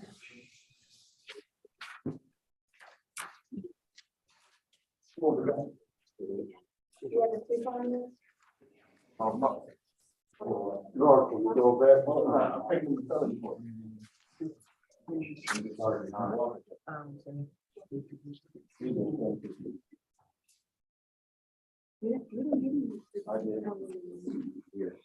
All right, this is Mr. Troutman. The first case is 22 CR 00729 The charge is one count of theft by shoplifting. The offense date is October the 18th, 2022. You have a second case, 22 CR 00729 Your charge is one count of willful obstruction of a law enforcement officer and theft by shoplifting with the offense date of 10/23/2022. State.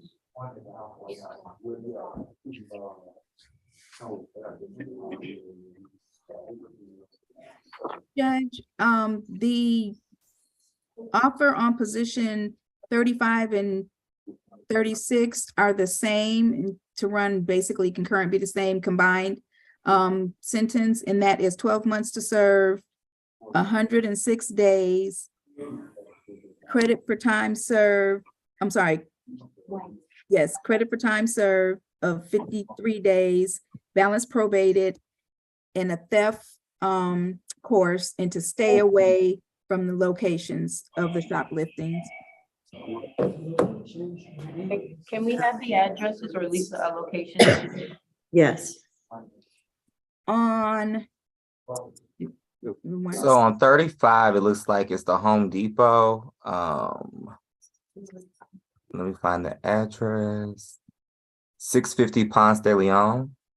And then on 36, it is a Walmart. Let me get you that address. Say that again, Mr. Walker. Okay, so the address on 35 is the Home Depot, I believe. It's Okay. 650 Ponce. And the other stay away is going to be the Walmart. And that one is 6149 Old National Highway. The Walmart is the 7294F. Mhm. I apologize. Can I get that second address again? 6149 Old National Highway. And the other one is 650. Right, and the other one is 650 Ponce de Leon. Is it Avenue? Wait, I might have that backwards. I'm sorry. Oh, that's why Miss Grace is, right, Miss Grace is going strictly on case number, so. Let's make sure. So we're not- 36 is the Home Depot, 650 Ponce. And then let me double check 35. And hold on, that's the 94F. That's the 94F, let's see, hold on. Not the position number, Mr. Walker. Okay, so the 94F Mhm. is 650 Ponce. Oh, okay. And then let me check on the 93F, I'm sorry. Right. And that's Ponce de Leon North, Avenue Northeast. Oh, so it's the same instant location for both times. Oh, So it's the same for both, oh, okay, same for both. and both of them Home Depot. Yep. Home Depot on Pond. Thank you, Judge. We have that address.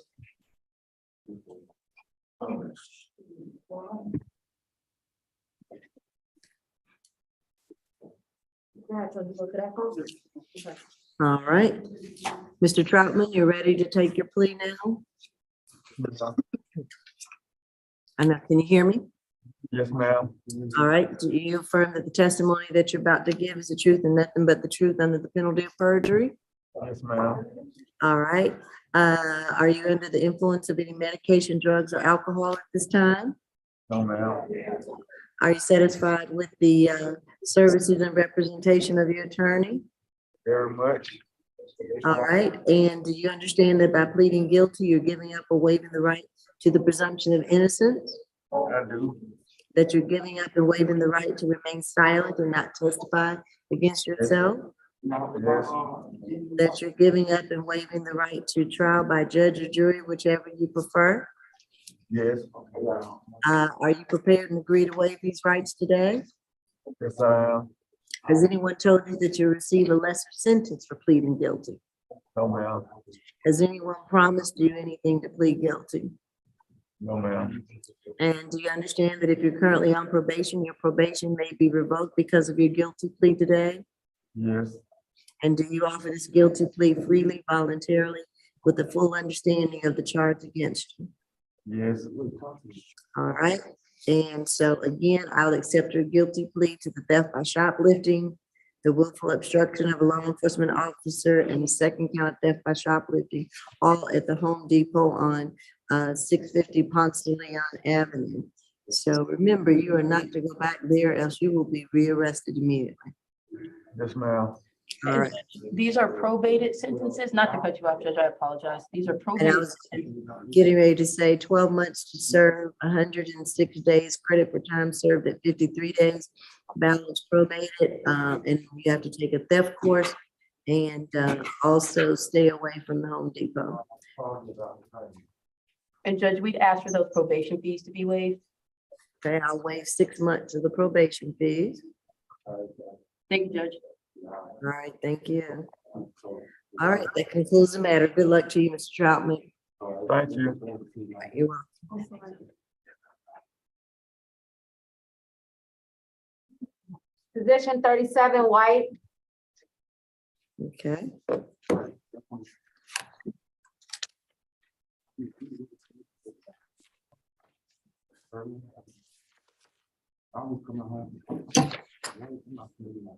And this is going to be a plea, negotiated plea. That's correct, Judge. Yes. This is 19 CR 008862Y. It's a theft by shoplifting. The offense date is 11/4/2019. State. The state's recommendation is 12 months to serve, 16 days, credit for time served, 8 days, balance probated with the conditions of a stay away. And this is the Walmart located on 6149 Old National Highway. Okay. And a 1-day theft course. And yes, Judge, that is our understanding of that plea. We do accept that plea. It's probated sentence, so we're asking for at least those 6 months of probation fees to be waived. Okay, I'll waive 6 months of the probation fees.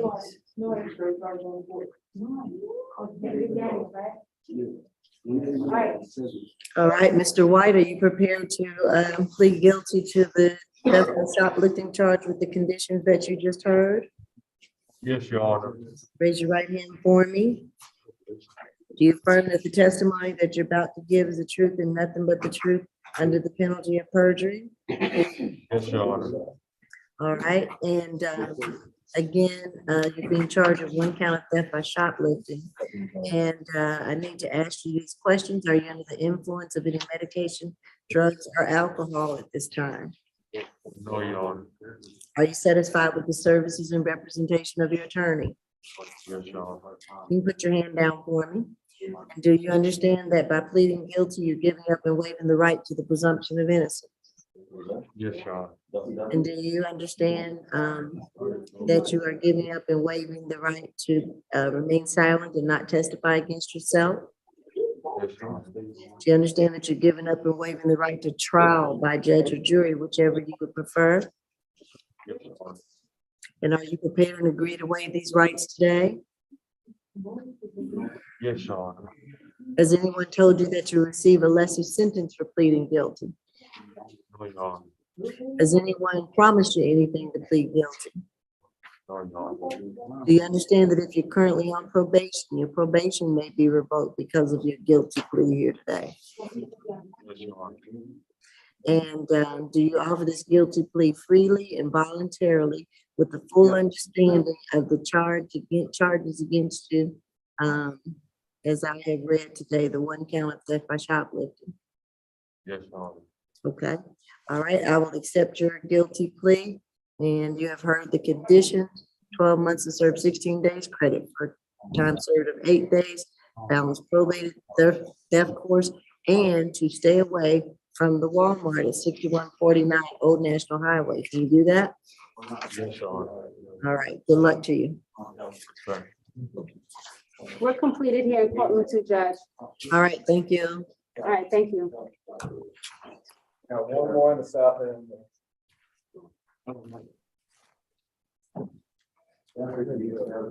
Just the DD.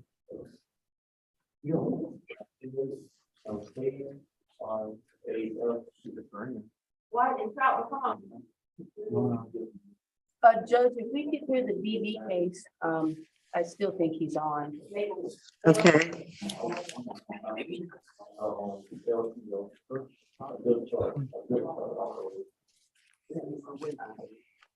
That is, State versus David Bradfield. Correct, Judge. Mr. Bradfield,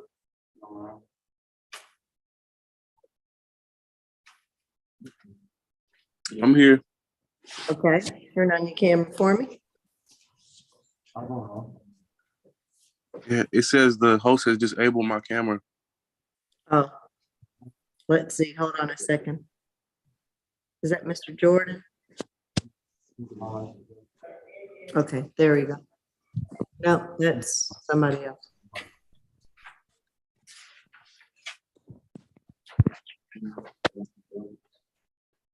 Mr. Jordan? Are you, Mr. Bradfield, are you dressed appropriately and not driving in a vehicle? Yes, ma'am. Sometimes it's disabled for those reasons. I've been waiting a while. Has he?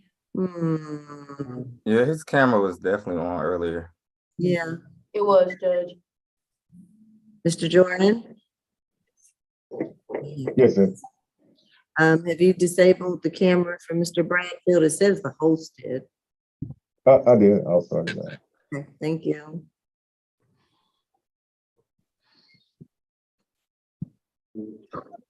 Okay. You're correct. I do remember seeing you earlier. All right, this is case number 21 CR 0000119G. David Jamal Bradfield to charge of 1 count of battery family violence. The offense date is January the 3rd, 2021. All right, State. If the defense would like to go, Oh, okay. Are you Yes. can? it's their motion. Yes, Judge. We I are forgot making to that sign. motion to set aside this bench warrant hearing today.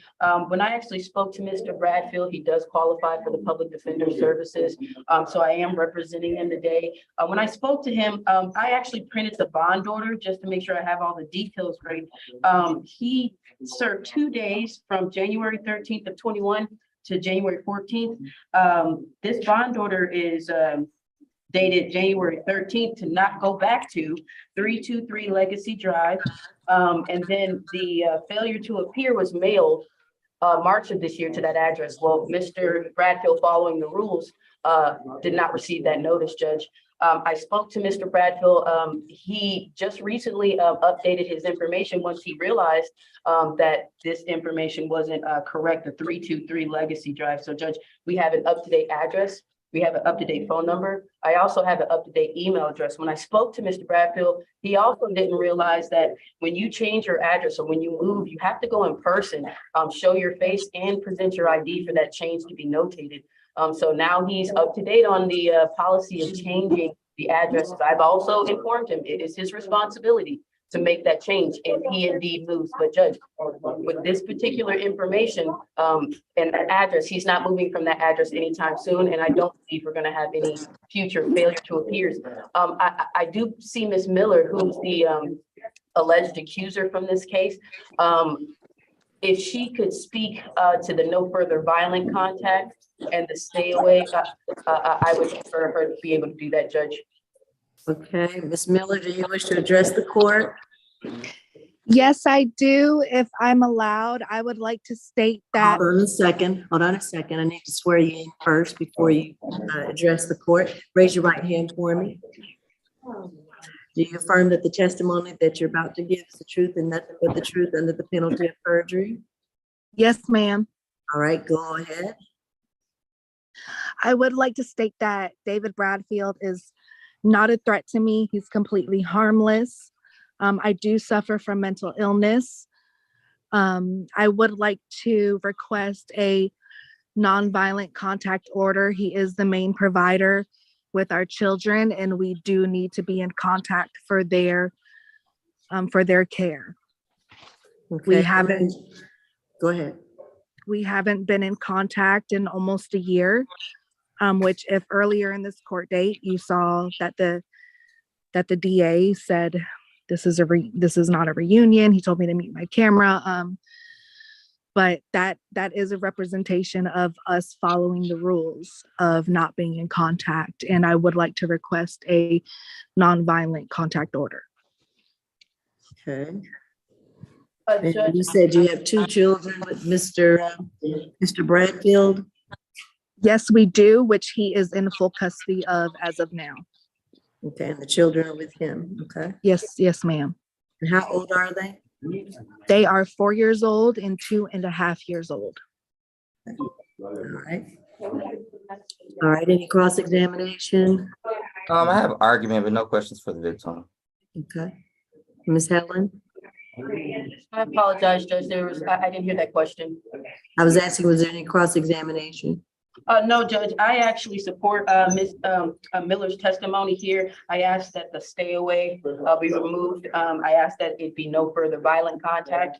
And that would be it. And also that the bench warrant be set aside, Judge.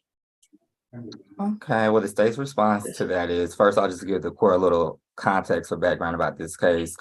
This pertains to a case where APD responded to the incident location. They spoke to the victim who's on the line, Ms. Grace Miller. She advised that her and the defendant got into an argument, at which time she tried to grab her cell phone. In an effort to keep her from grabbing her phone, he did choke her. He did leave the scene. Law enforcement did come to the scene. They spoke with Ms. Miller. They did observe the red marks on Ms. Miller's neck. So that's the factual basis to this case.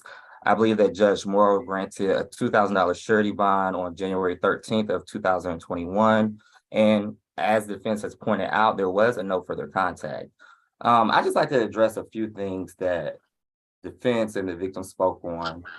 There is a no further contact. I don't know if the court is aware, but as the victim pointed out, the first half of this court session, when the court would go into recess, the defendant and the victim were communicating to the point where I had to intervene and say, you do realize this is recorded, because there is a no contact order and the state is fearful of improper influence over the victim. The victim herself stated that she has a mental illness.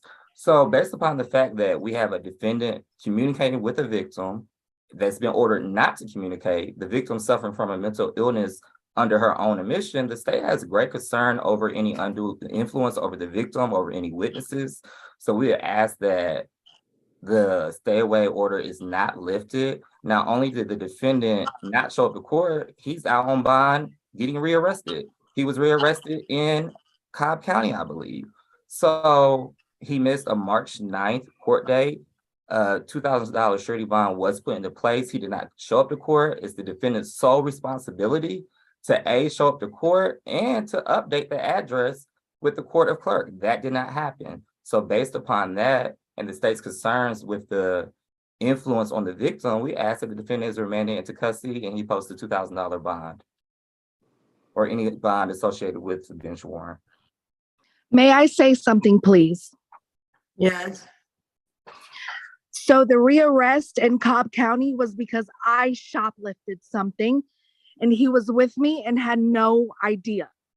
He is completely innocent. I have gotten him into so much trouble that he does not deserve. Well, thank you for that, because that further goes to show that they're in violation of the no contact, because the shoplifting was subsequent to this case, which at that point in time, there was a no contact order. So not only have they violated the bond right in front of the court's eyes, the victim has admitted to being with the defendant on the shoplifting incident. I have it written down somewhere, but it was in November of 2021, about 10 months after he posted bond with the no contact order. So as the state has alleged and as the state has previously mentioned, there are great concerns with the defendant continuously having contact and influencing a victim who suffers from a mental illness, and he has been rearrested. I don't know if she's the co-defendant in the case. She's admitted in open court that she's guilty, but that's for Cobb County to figure out. But nonetheless, the defendant is clearly not respecting the order of the court, and we're asking that he's remanded into custody. And Judge, Ms. Miller, I'll ask you, I'll move from here. Judge, we are asking for that bench warrant to be set aside. I don't want Ms. Miller's mental health that she's actually talked about here in court to be used against her. I appreciate her information, but Judge, he is a father of two. He does have custody of those two children, as Ms. Miller has stated. We're asking that he not be turned in for this bench warrant. We're asking for it to be set aside. I do have up-to-date contact information. Again, if they do share children, if the court feels that it would be better for a third-party transfer and no further violent or no further contact, I understand that, Judge. But we are asking for that bench warrant to be set aside. Cobb County does need to work out that other case and who is involved and any other allegations that they're talking about, Judge. But in today's case, we're asking for that bench warrant to be set aside. And just based upon the defendant's blatant disregard for the court's orders, not coming to court, picking up new cases, speaking to the victim while on a Zoom session, being with the victim as he got rearrested while out on bond on this case, we ask that it won't be set aside. All right. And again, Ms. Helen, as far as Mr. Bradfield, give me a little more background on him. Absolutely, Judge. Apparently he is working, and as Ms. Miller stated, he does have possession and custody, full custody of their two children. So that means he's the financial provider of those two children, Judge. If he were to be having to turn himself into custody, Judge, he would lose that current job. And also the new address that I have, which he told me that he has a new address, Judge. He'd also lose that residence at that place as well, Judge. So we are asking for him not to be turned in on this bench warrant. But again, he was currently is working for the South Fulton Company as a forklifter. He does have strong family ties. He does have a mom, father, also in Fulton County. He's a full-time resident of Fulton County. I don't believe he's going to abscond, but Judge, we do have up-to-date contact information. I don't believe we're going to have any other failure to appears. And from this court appearance, I think Mr. Bradfield and Ms. Miller are really clear on the no contact, Judge. I'm not for sure, I guess, clear going forward, maybe, as you're saying. Mr. Bradford is how old again? Or did you tell me? Mr. Bradford, how old are you? 34. 34.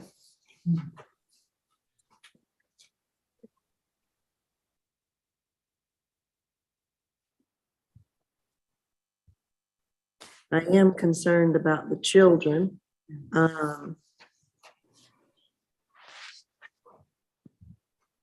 Well, to speak to that, this is a domestic violence case where the victim was choked and the officer did observe red marks. As far as the no contact, I'm sure you can recall the victim just stated at the beginning of the session that her and the defendant were respecting the no contact order and they have not seen each other in over a year, but then she admitted to being with the defendant when he was arrested at whatever instant location in Cobb County for shoplifting. So we've had some misrepresentations made by the victim. We haven't been able to make contact with the victim, and the state can only wonder why. Is it perhaps that the defendant has been with the victim this whole time? Why he's out racking up new charges and missing court dates? That would be my logical conclusion. So that's why the state is concerned. This is a domestic violence case. He does have other cycles. While they may not be violent, he is no stranger to the criminal justice system. It is his responsibility to update his address. He failed to update his address. He failed to come to court. He's been rearrested. He's continued to have contact in defiance with the court's order. And he's even had contact with the victim while in court on his live Zoom session every time the court went into recess as if no one else was watching. So. And Judge, just in a defense of that, again,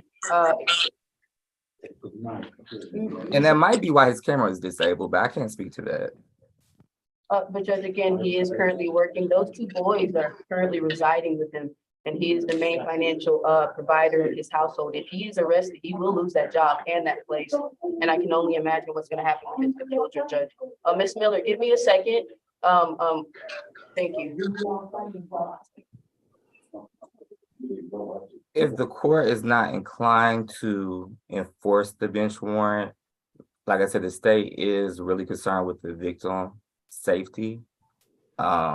Maybe him turning himself in and being assigned to pretrial services on a signature bond would be appropriate, but there needs to be some type of assurance.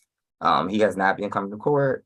So I mean, if the court were to give him a signature bond through pretrial services, which would require him to come, be booked in, and then release the pretrial, the court would be able to have some type of assurance that he's checking with his pretrial services officer once a month. All right, I will do that. I will, grant a signature bond to Mr. Bradfield. I self-inflicted harm. Oh, Hold Ms. on, Miller, Ms. Ms. Miller. Miller, On please. myself. Miller. He is innocent. I just, I don't, yeah, okay, thank you. I am going to, allow Mr. Bradfield to turn himself in and, be booked in and let out on a signature bond. And I'll make that signature bond, $3,000 signature bond through pretrial.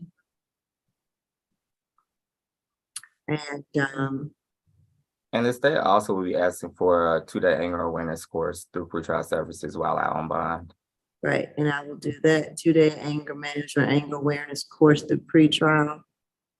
I'm And going of course, the no contact and to stay away from the instant location is the state's request.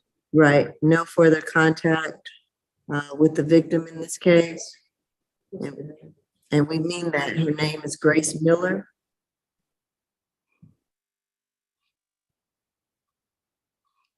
No drugs, alcohol, or weapons while on bond.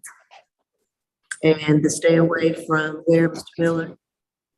It is, I'm trying to read the order. It looks like 323 Legacy Drive. That's what's listed on the original bond order. All right. Is that Mr. Bradfield's location? I believe it was the victim's location, but the victim is shaking no, so if she would like to provide her address, she can. those marks were self-inflicted. All I need to know from you, Ms. Miller, is what is your current address? 178 Busbin Road, Fayetteville, Georgia. Okay. B-U-S-B. B-U-S-B-I-N Road, Fayetteville, Georgia. But those marks were self-inflicted. He did not This cause is not a those trial. marks. This is not a trial. This is a bond. Hearings regarding the bench warrant and bond. This is not the trial of your case. I don't really want to dive deep into the facts, okay? Let us save that for later. All right, Ms. Helen and Mr. Walker, anything else? I could just have I one guess brief the, statement. with, Okay, nothing from the state, I'm sorry. and I guess I don't need to say anything with the children, or do I? Third-party visitation, Judge, is that what you're gonna say? Well, I was thinking about it, but I don't think we had that previously, did we, Mr. Walker? No, but there's no objection to a third-party visitation. If Ms. Miller wants to visit her children and arrange it through a third party, the state has no objection to that, as long as there's no contact between the victim and the defendant himself.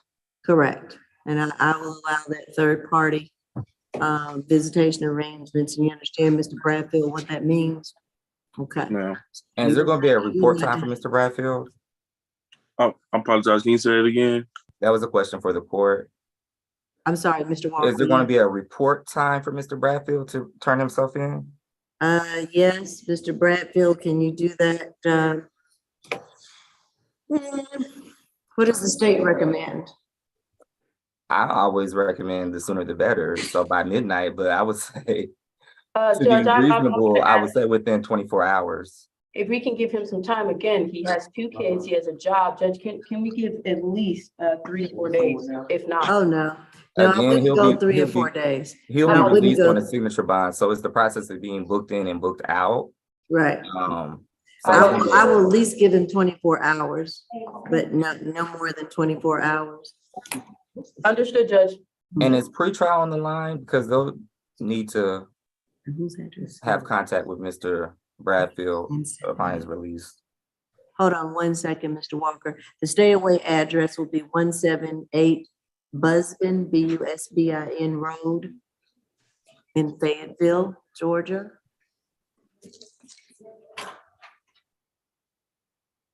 Which we understand is the present location of the victim, Ms. Miller. And we're very serious about this. You're getting a little bit of grace here, Mr. Bradfield. I'm a little torn about it, but I hope that you don't let us down with it. You have got to stay away from Ms. Miller, and third-party contact and exchanging those children for visitation. But while you're out on this signature bond, the pretrial for $3,000, you're to take those 2 anger awareness classes, and report into pretrial until further order of the court. And of course, we have to stay away, no drugs, alcohol, or weapons while on bond. Now, you have 24 hours. It is about 1:21. And so by tomorrow, at the latest, and obviously, as Mr. Walker says, the sooner the better.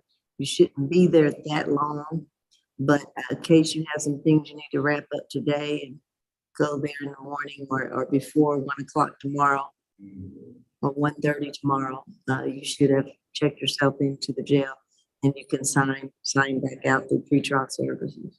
Okay? And I know Mr. Toussaint is not here to remind us, but I'm sure he would say the order needs to say per judge, because I'm not sure. Yes, thank you. Yes, Recommended. Ms. Harvey, let him know that we did honor him by saying that. Yes, thank you. I will. All right. Per judge. Anything else, Mr. Walker, or Ms. Helen, that I need to take up? Nothing for the defense. Okay. Does he need to get a pretrial date to report or no? They'll give that to him when he signs out with the bond. They'll give it to He him. signs out, he'll receive paperwork. Okay, perfect. Thank you. Nothing from the state. All right, thank you. He's already done time for this. Miss.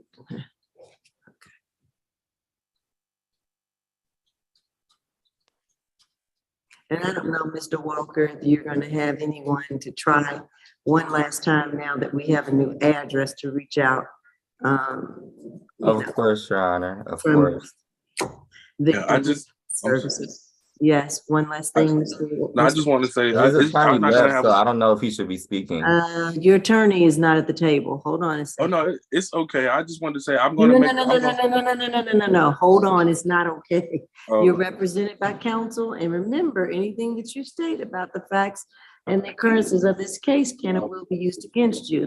No, I didn't want to talk about the facts. I just want to talk about the court date. Oh, the court date? Yes, Okay. ma'am. I just wanted to let you know, I will definitely be at the new court date. The only issue was just they sent it to a house that we Talked about that, David, okay? The TPO, that's it. We've already mentioned that. If you move, Mr. Walker, if you move 20 times before your case is over, then you should have done 20 changes of address with the court. And at very least, keep your attorney informed of those address changes. Some people move a lot, some don't. But it is your responsibility. I mean, suppose your attorney couldn't reach you, then you wouldn't really have an excuse either. So I don't have an attorney. I'm sorry? I said, I don't have an attorney. Then you need to keep the clerk updated by yourself, update it yourself. Yes, ma'am. Okay, you're responsible for coming down to the courthouse to let the clerk know they have a change of address form that you can fill out. So that is your responsibility if you don't have an attorney, okay? Yes, ma'am. All right. All right. What do we have left? Then we could reconcile the SAP calendar. I'm sorry? Oh, no, I'm sorry. We have one at South Annex. I'm We sorry. actually have 2 at the South Annex. We have Miss. Right, we have 2 left at the South Annex. Miss Brooks and Miss Gray. Sitting before you is Miss Gray, position 11.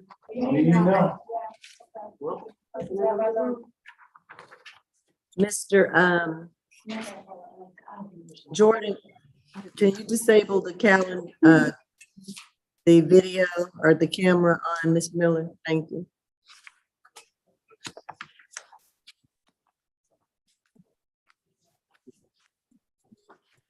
All right, this is Ms. Gray. Yes. 21 CR 001675H, Melody Gray.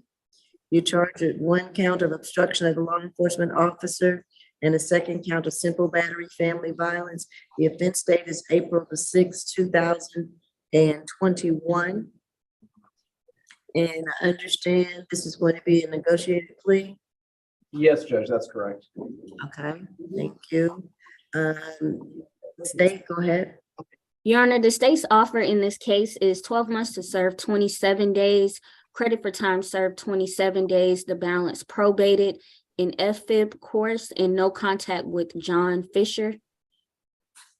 Okay. All right. Is that your understanding of this plea offer? It is, Judge. We accept the offer and stipulate to the factual basis, venue, and ID. Because the balance is probated, we would ask for the probation fees to be waived so that Ms. Gray has a chance to get back on her feet. And if the state is agreeable to have probation terminated once the conditions of the family violence intervention program are satisfied. 1 second, I'm sorry, let me check. Okay.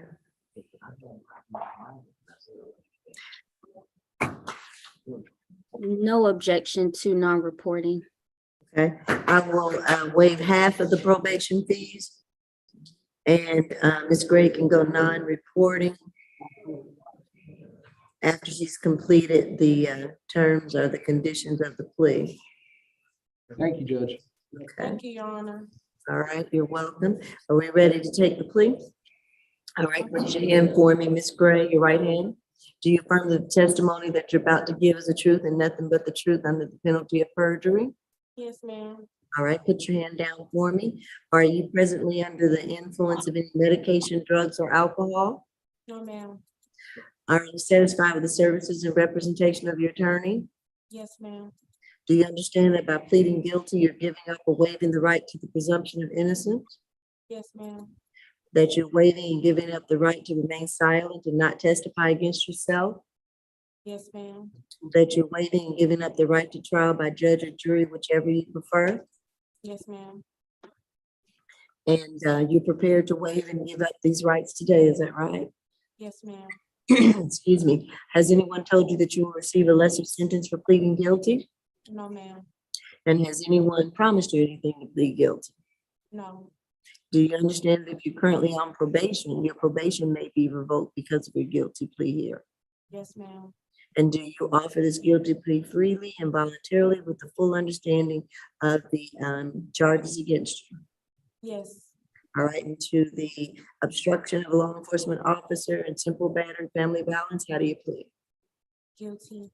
All right, and you have 12 months to serve 27 days, credit for time served of those 27 days, balance probated, FFIB course, and no further contact with the victim, John Fisher. I will waive 1/2 of your probation fees, and you can go non-reporting after you've completed those conditions, which is that FVIP course. Okay, Thank you. all right, good luck to you. Thank you so much. Mhm. Rich. I'm sorry, Judge, which position was that? That was 11. Thank you. Mhm.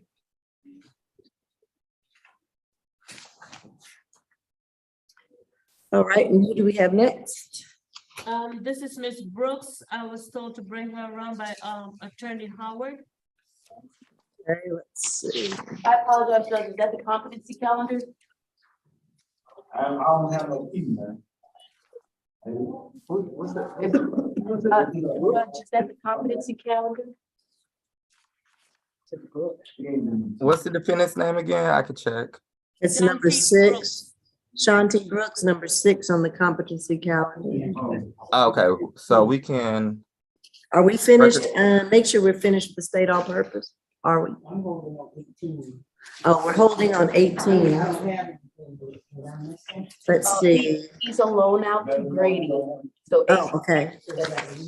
All right, so we will reset position 18, which is Keon Kendrick.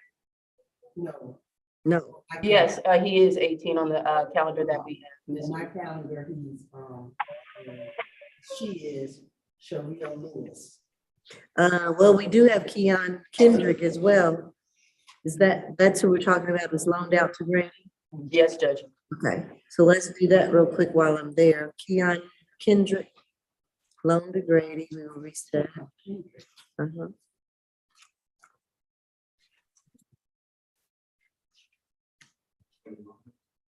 I don't have a Keon Kendrick on my hand. Position 18? Am I a lone ranger here? Do you gonna have that, Ms. Helen? Yes, Judge, on the calendar that we have Mr. Keon Kendrick, is position 18, That's the one Michael took. case number 20. Oh, is that the one that Michael already taken off? All right, we'll proceed to move, but we have him down low to grading reset. And then what was the other one that you had, Ms. Grace? Shariah Lewis. Shariah Lewis? Right, position 19 and 20. 19 and 20 was released, I believe, Judge. Oh, okay. Released. And what else do you have, Ms. Grace? That's it? That's it on our end, Judge. Okay, I was gonna say anything else from the state, any other cases that we skipped? And now we'll go to the competency calendar. Judge, did we handle position 33, Miss Lindsay Sweller? I had that she was also released, Judge. Okay. Well, Miss Helen's got it all together there, so we'll defer to her. Thank you Great very much. release. Thank you, Miss Helen, for keeping updated for us.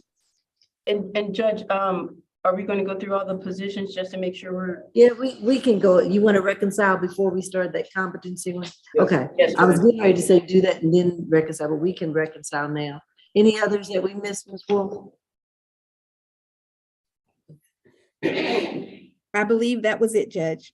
Okay, great.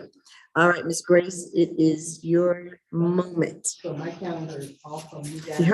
Her calendar is gonna be off by one number, because I think the calendar she had took that case off, Mr. right? George, take the lead over my calendar. Thank you. Position number one and two, please. I apologize, Judge. It's just a little hard to hear. Okay, I think you all have, some Hey, background. Melissa, can you pull that mic back towards you? I'm sorry, Mr. It's probably Jordan. point out. If she can pull that mic back towards her, it's probably pointing out towards her. Oh, okay. Gotcha. Position number 1 and 2, please. Position 3 and 4, please. Position 5 and 6, please. Position 7, reset 1222. Position 8 was a plea. 9 and 10 were pleas. 11 and 12 were pleas. 13 and 14 were pleas. 15, 16 were pleas. 17, reset further notice. 18, 19, reset further notice. Position 20 was a plea. 21, plea. Position 22, 23, position 22 was a plea, along with 23. Yes, we offer. Is that Moody? No, Jade Moore. 22, 23, Jade Moore, the FTA and the regular case. 24, 25, Murray. 24, jail jury. Position number 26, 27 were pleas. Position 28 was a plea from 27. Position 29, jail jury. Position 30, 31, jail jury. Position 32, reset further notice. Position 33 was a plea. Position 34, 35, Troutman were pleas. Position 36, White was a plea. Position 37, 38, Worthing, reset 1222.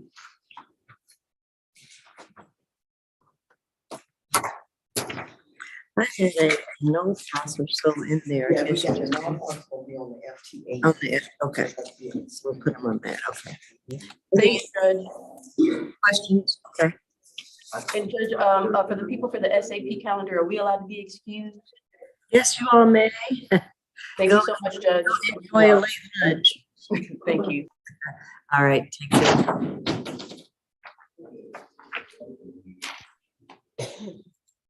Okay. And now we have, I forgot already. Is that 1 and 2? No? Who do we have before us at the South Annex? Position number 6, Ms. Brooks. All right, this is case number 21 CR 004562J. Shanti Brooks is charged with 1 count criminal trespass, offense date 8/29/2021. Yes, is Mr. Harrell on the line?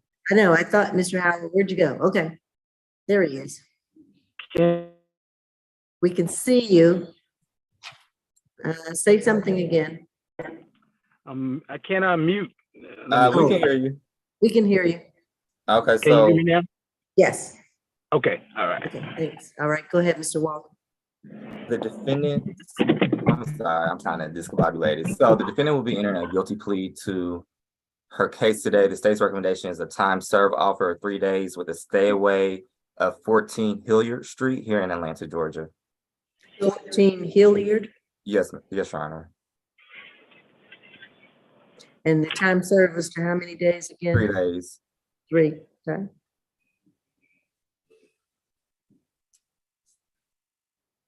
All right, Mr. Howard. Judge, we would ask that you accept that plea as negotiated. And Ms. Brooks and I went over the plea board work last night, so we would ask you to follow the state's recommendation. All right, great. All right, Ms. Brooks, I understand that you would like to plead guilty, is that correct? Yes, ma'am. And you heard the terms of the offer. 3 days credit for time served and to stay away from 14 Hilliard Street. Yes, ma'am. All right, you can do that for me? Yes, ma'am. All right, we'll take your plea. Mr. Howard, do you stipulate to the venue, identity, and factual basis? Oh, we do, Judge. All right, raise your right hand for me, Ms. Brooks. Do you affirm that the testimony that you're about to give is the truth and nothing but the truth under the penalty of perjury? Yes, ma'am. All right, I'm asking you a series of questions. First being, are you under the influence of any medication, drugs, or alcohol at this time? No, ma'am. Are you satisfied with the services and representation of your attorney? Yes, ma'am. You can put your hand down for me. Do you understand that by pleading guilty, you're giving up or waiving the right to the presumption of innocence? Yes, ma'am. That you're giving up and waiving the right to remain silent and not testify against yourself? Yes, ma'am. And that you're giving up and waiving the right to trial by judge or jury, whichever you prefer? Yes, ma'am. And you're prepared and agree to waive these rights today, is that correct? Yes, ma'am. Has anyone told you that you will receive a lesser sentence for pleading guilty? Has anyone promised you anything to plead guilty? No, ma'am. And do you understand that if you're currently on probation, your probation may be revoked because of your guilty plea here? Yes, ma'am. And do you offer this guilty plea freely and voluntarily with the full understanding of the charges against you? Yes, ma'am. All right, and to the charge of criminal trespass, how do you plead? Guilty. All right, and so we are giving you a time served plea here, and that is 3 days credit for time served. Then you will be released once you're booked out, and you have to stay away from 14 Hilliard Street. All right, Yes, ma'am. great. Good luck to you. Thank you. All right, thank you. Thank you, Judge. Your Honor, may we be excused? Yes, you may. Have a good one. Bye, deputies. Okay, should we go to the breakout room now? Yes. Okay.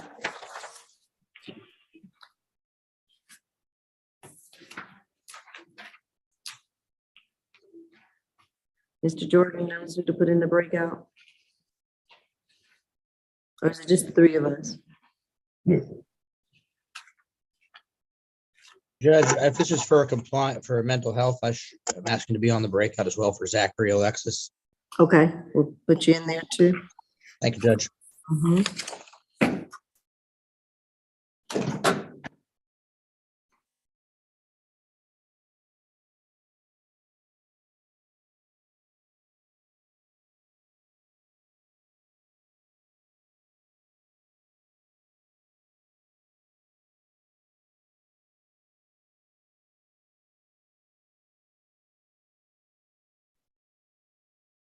Excuse me, Mr. Jordan, do I stay on standby? Or, I don't think they're doing any more pleas today, so you should be good to go. okay, I should go ahead and log off? Yes, you can log off. Thank you. Okay, all right, thank you. You're welcome.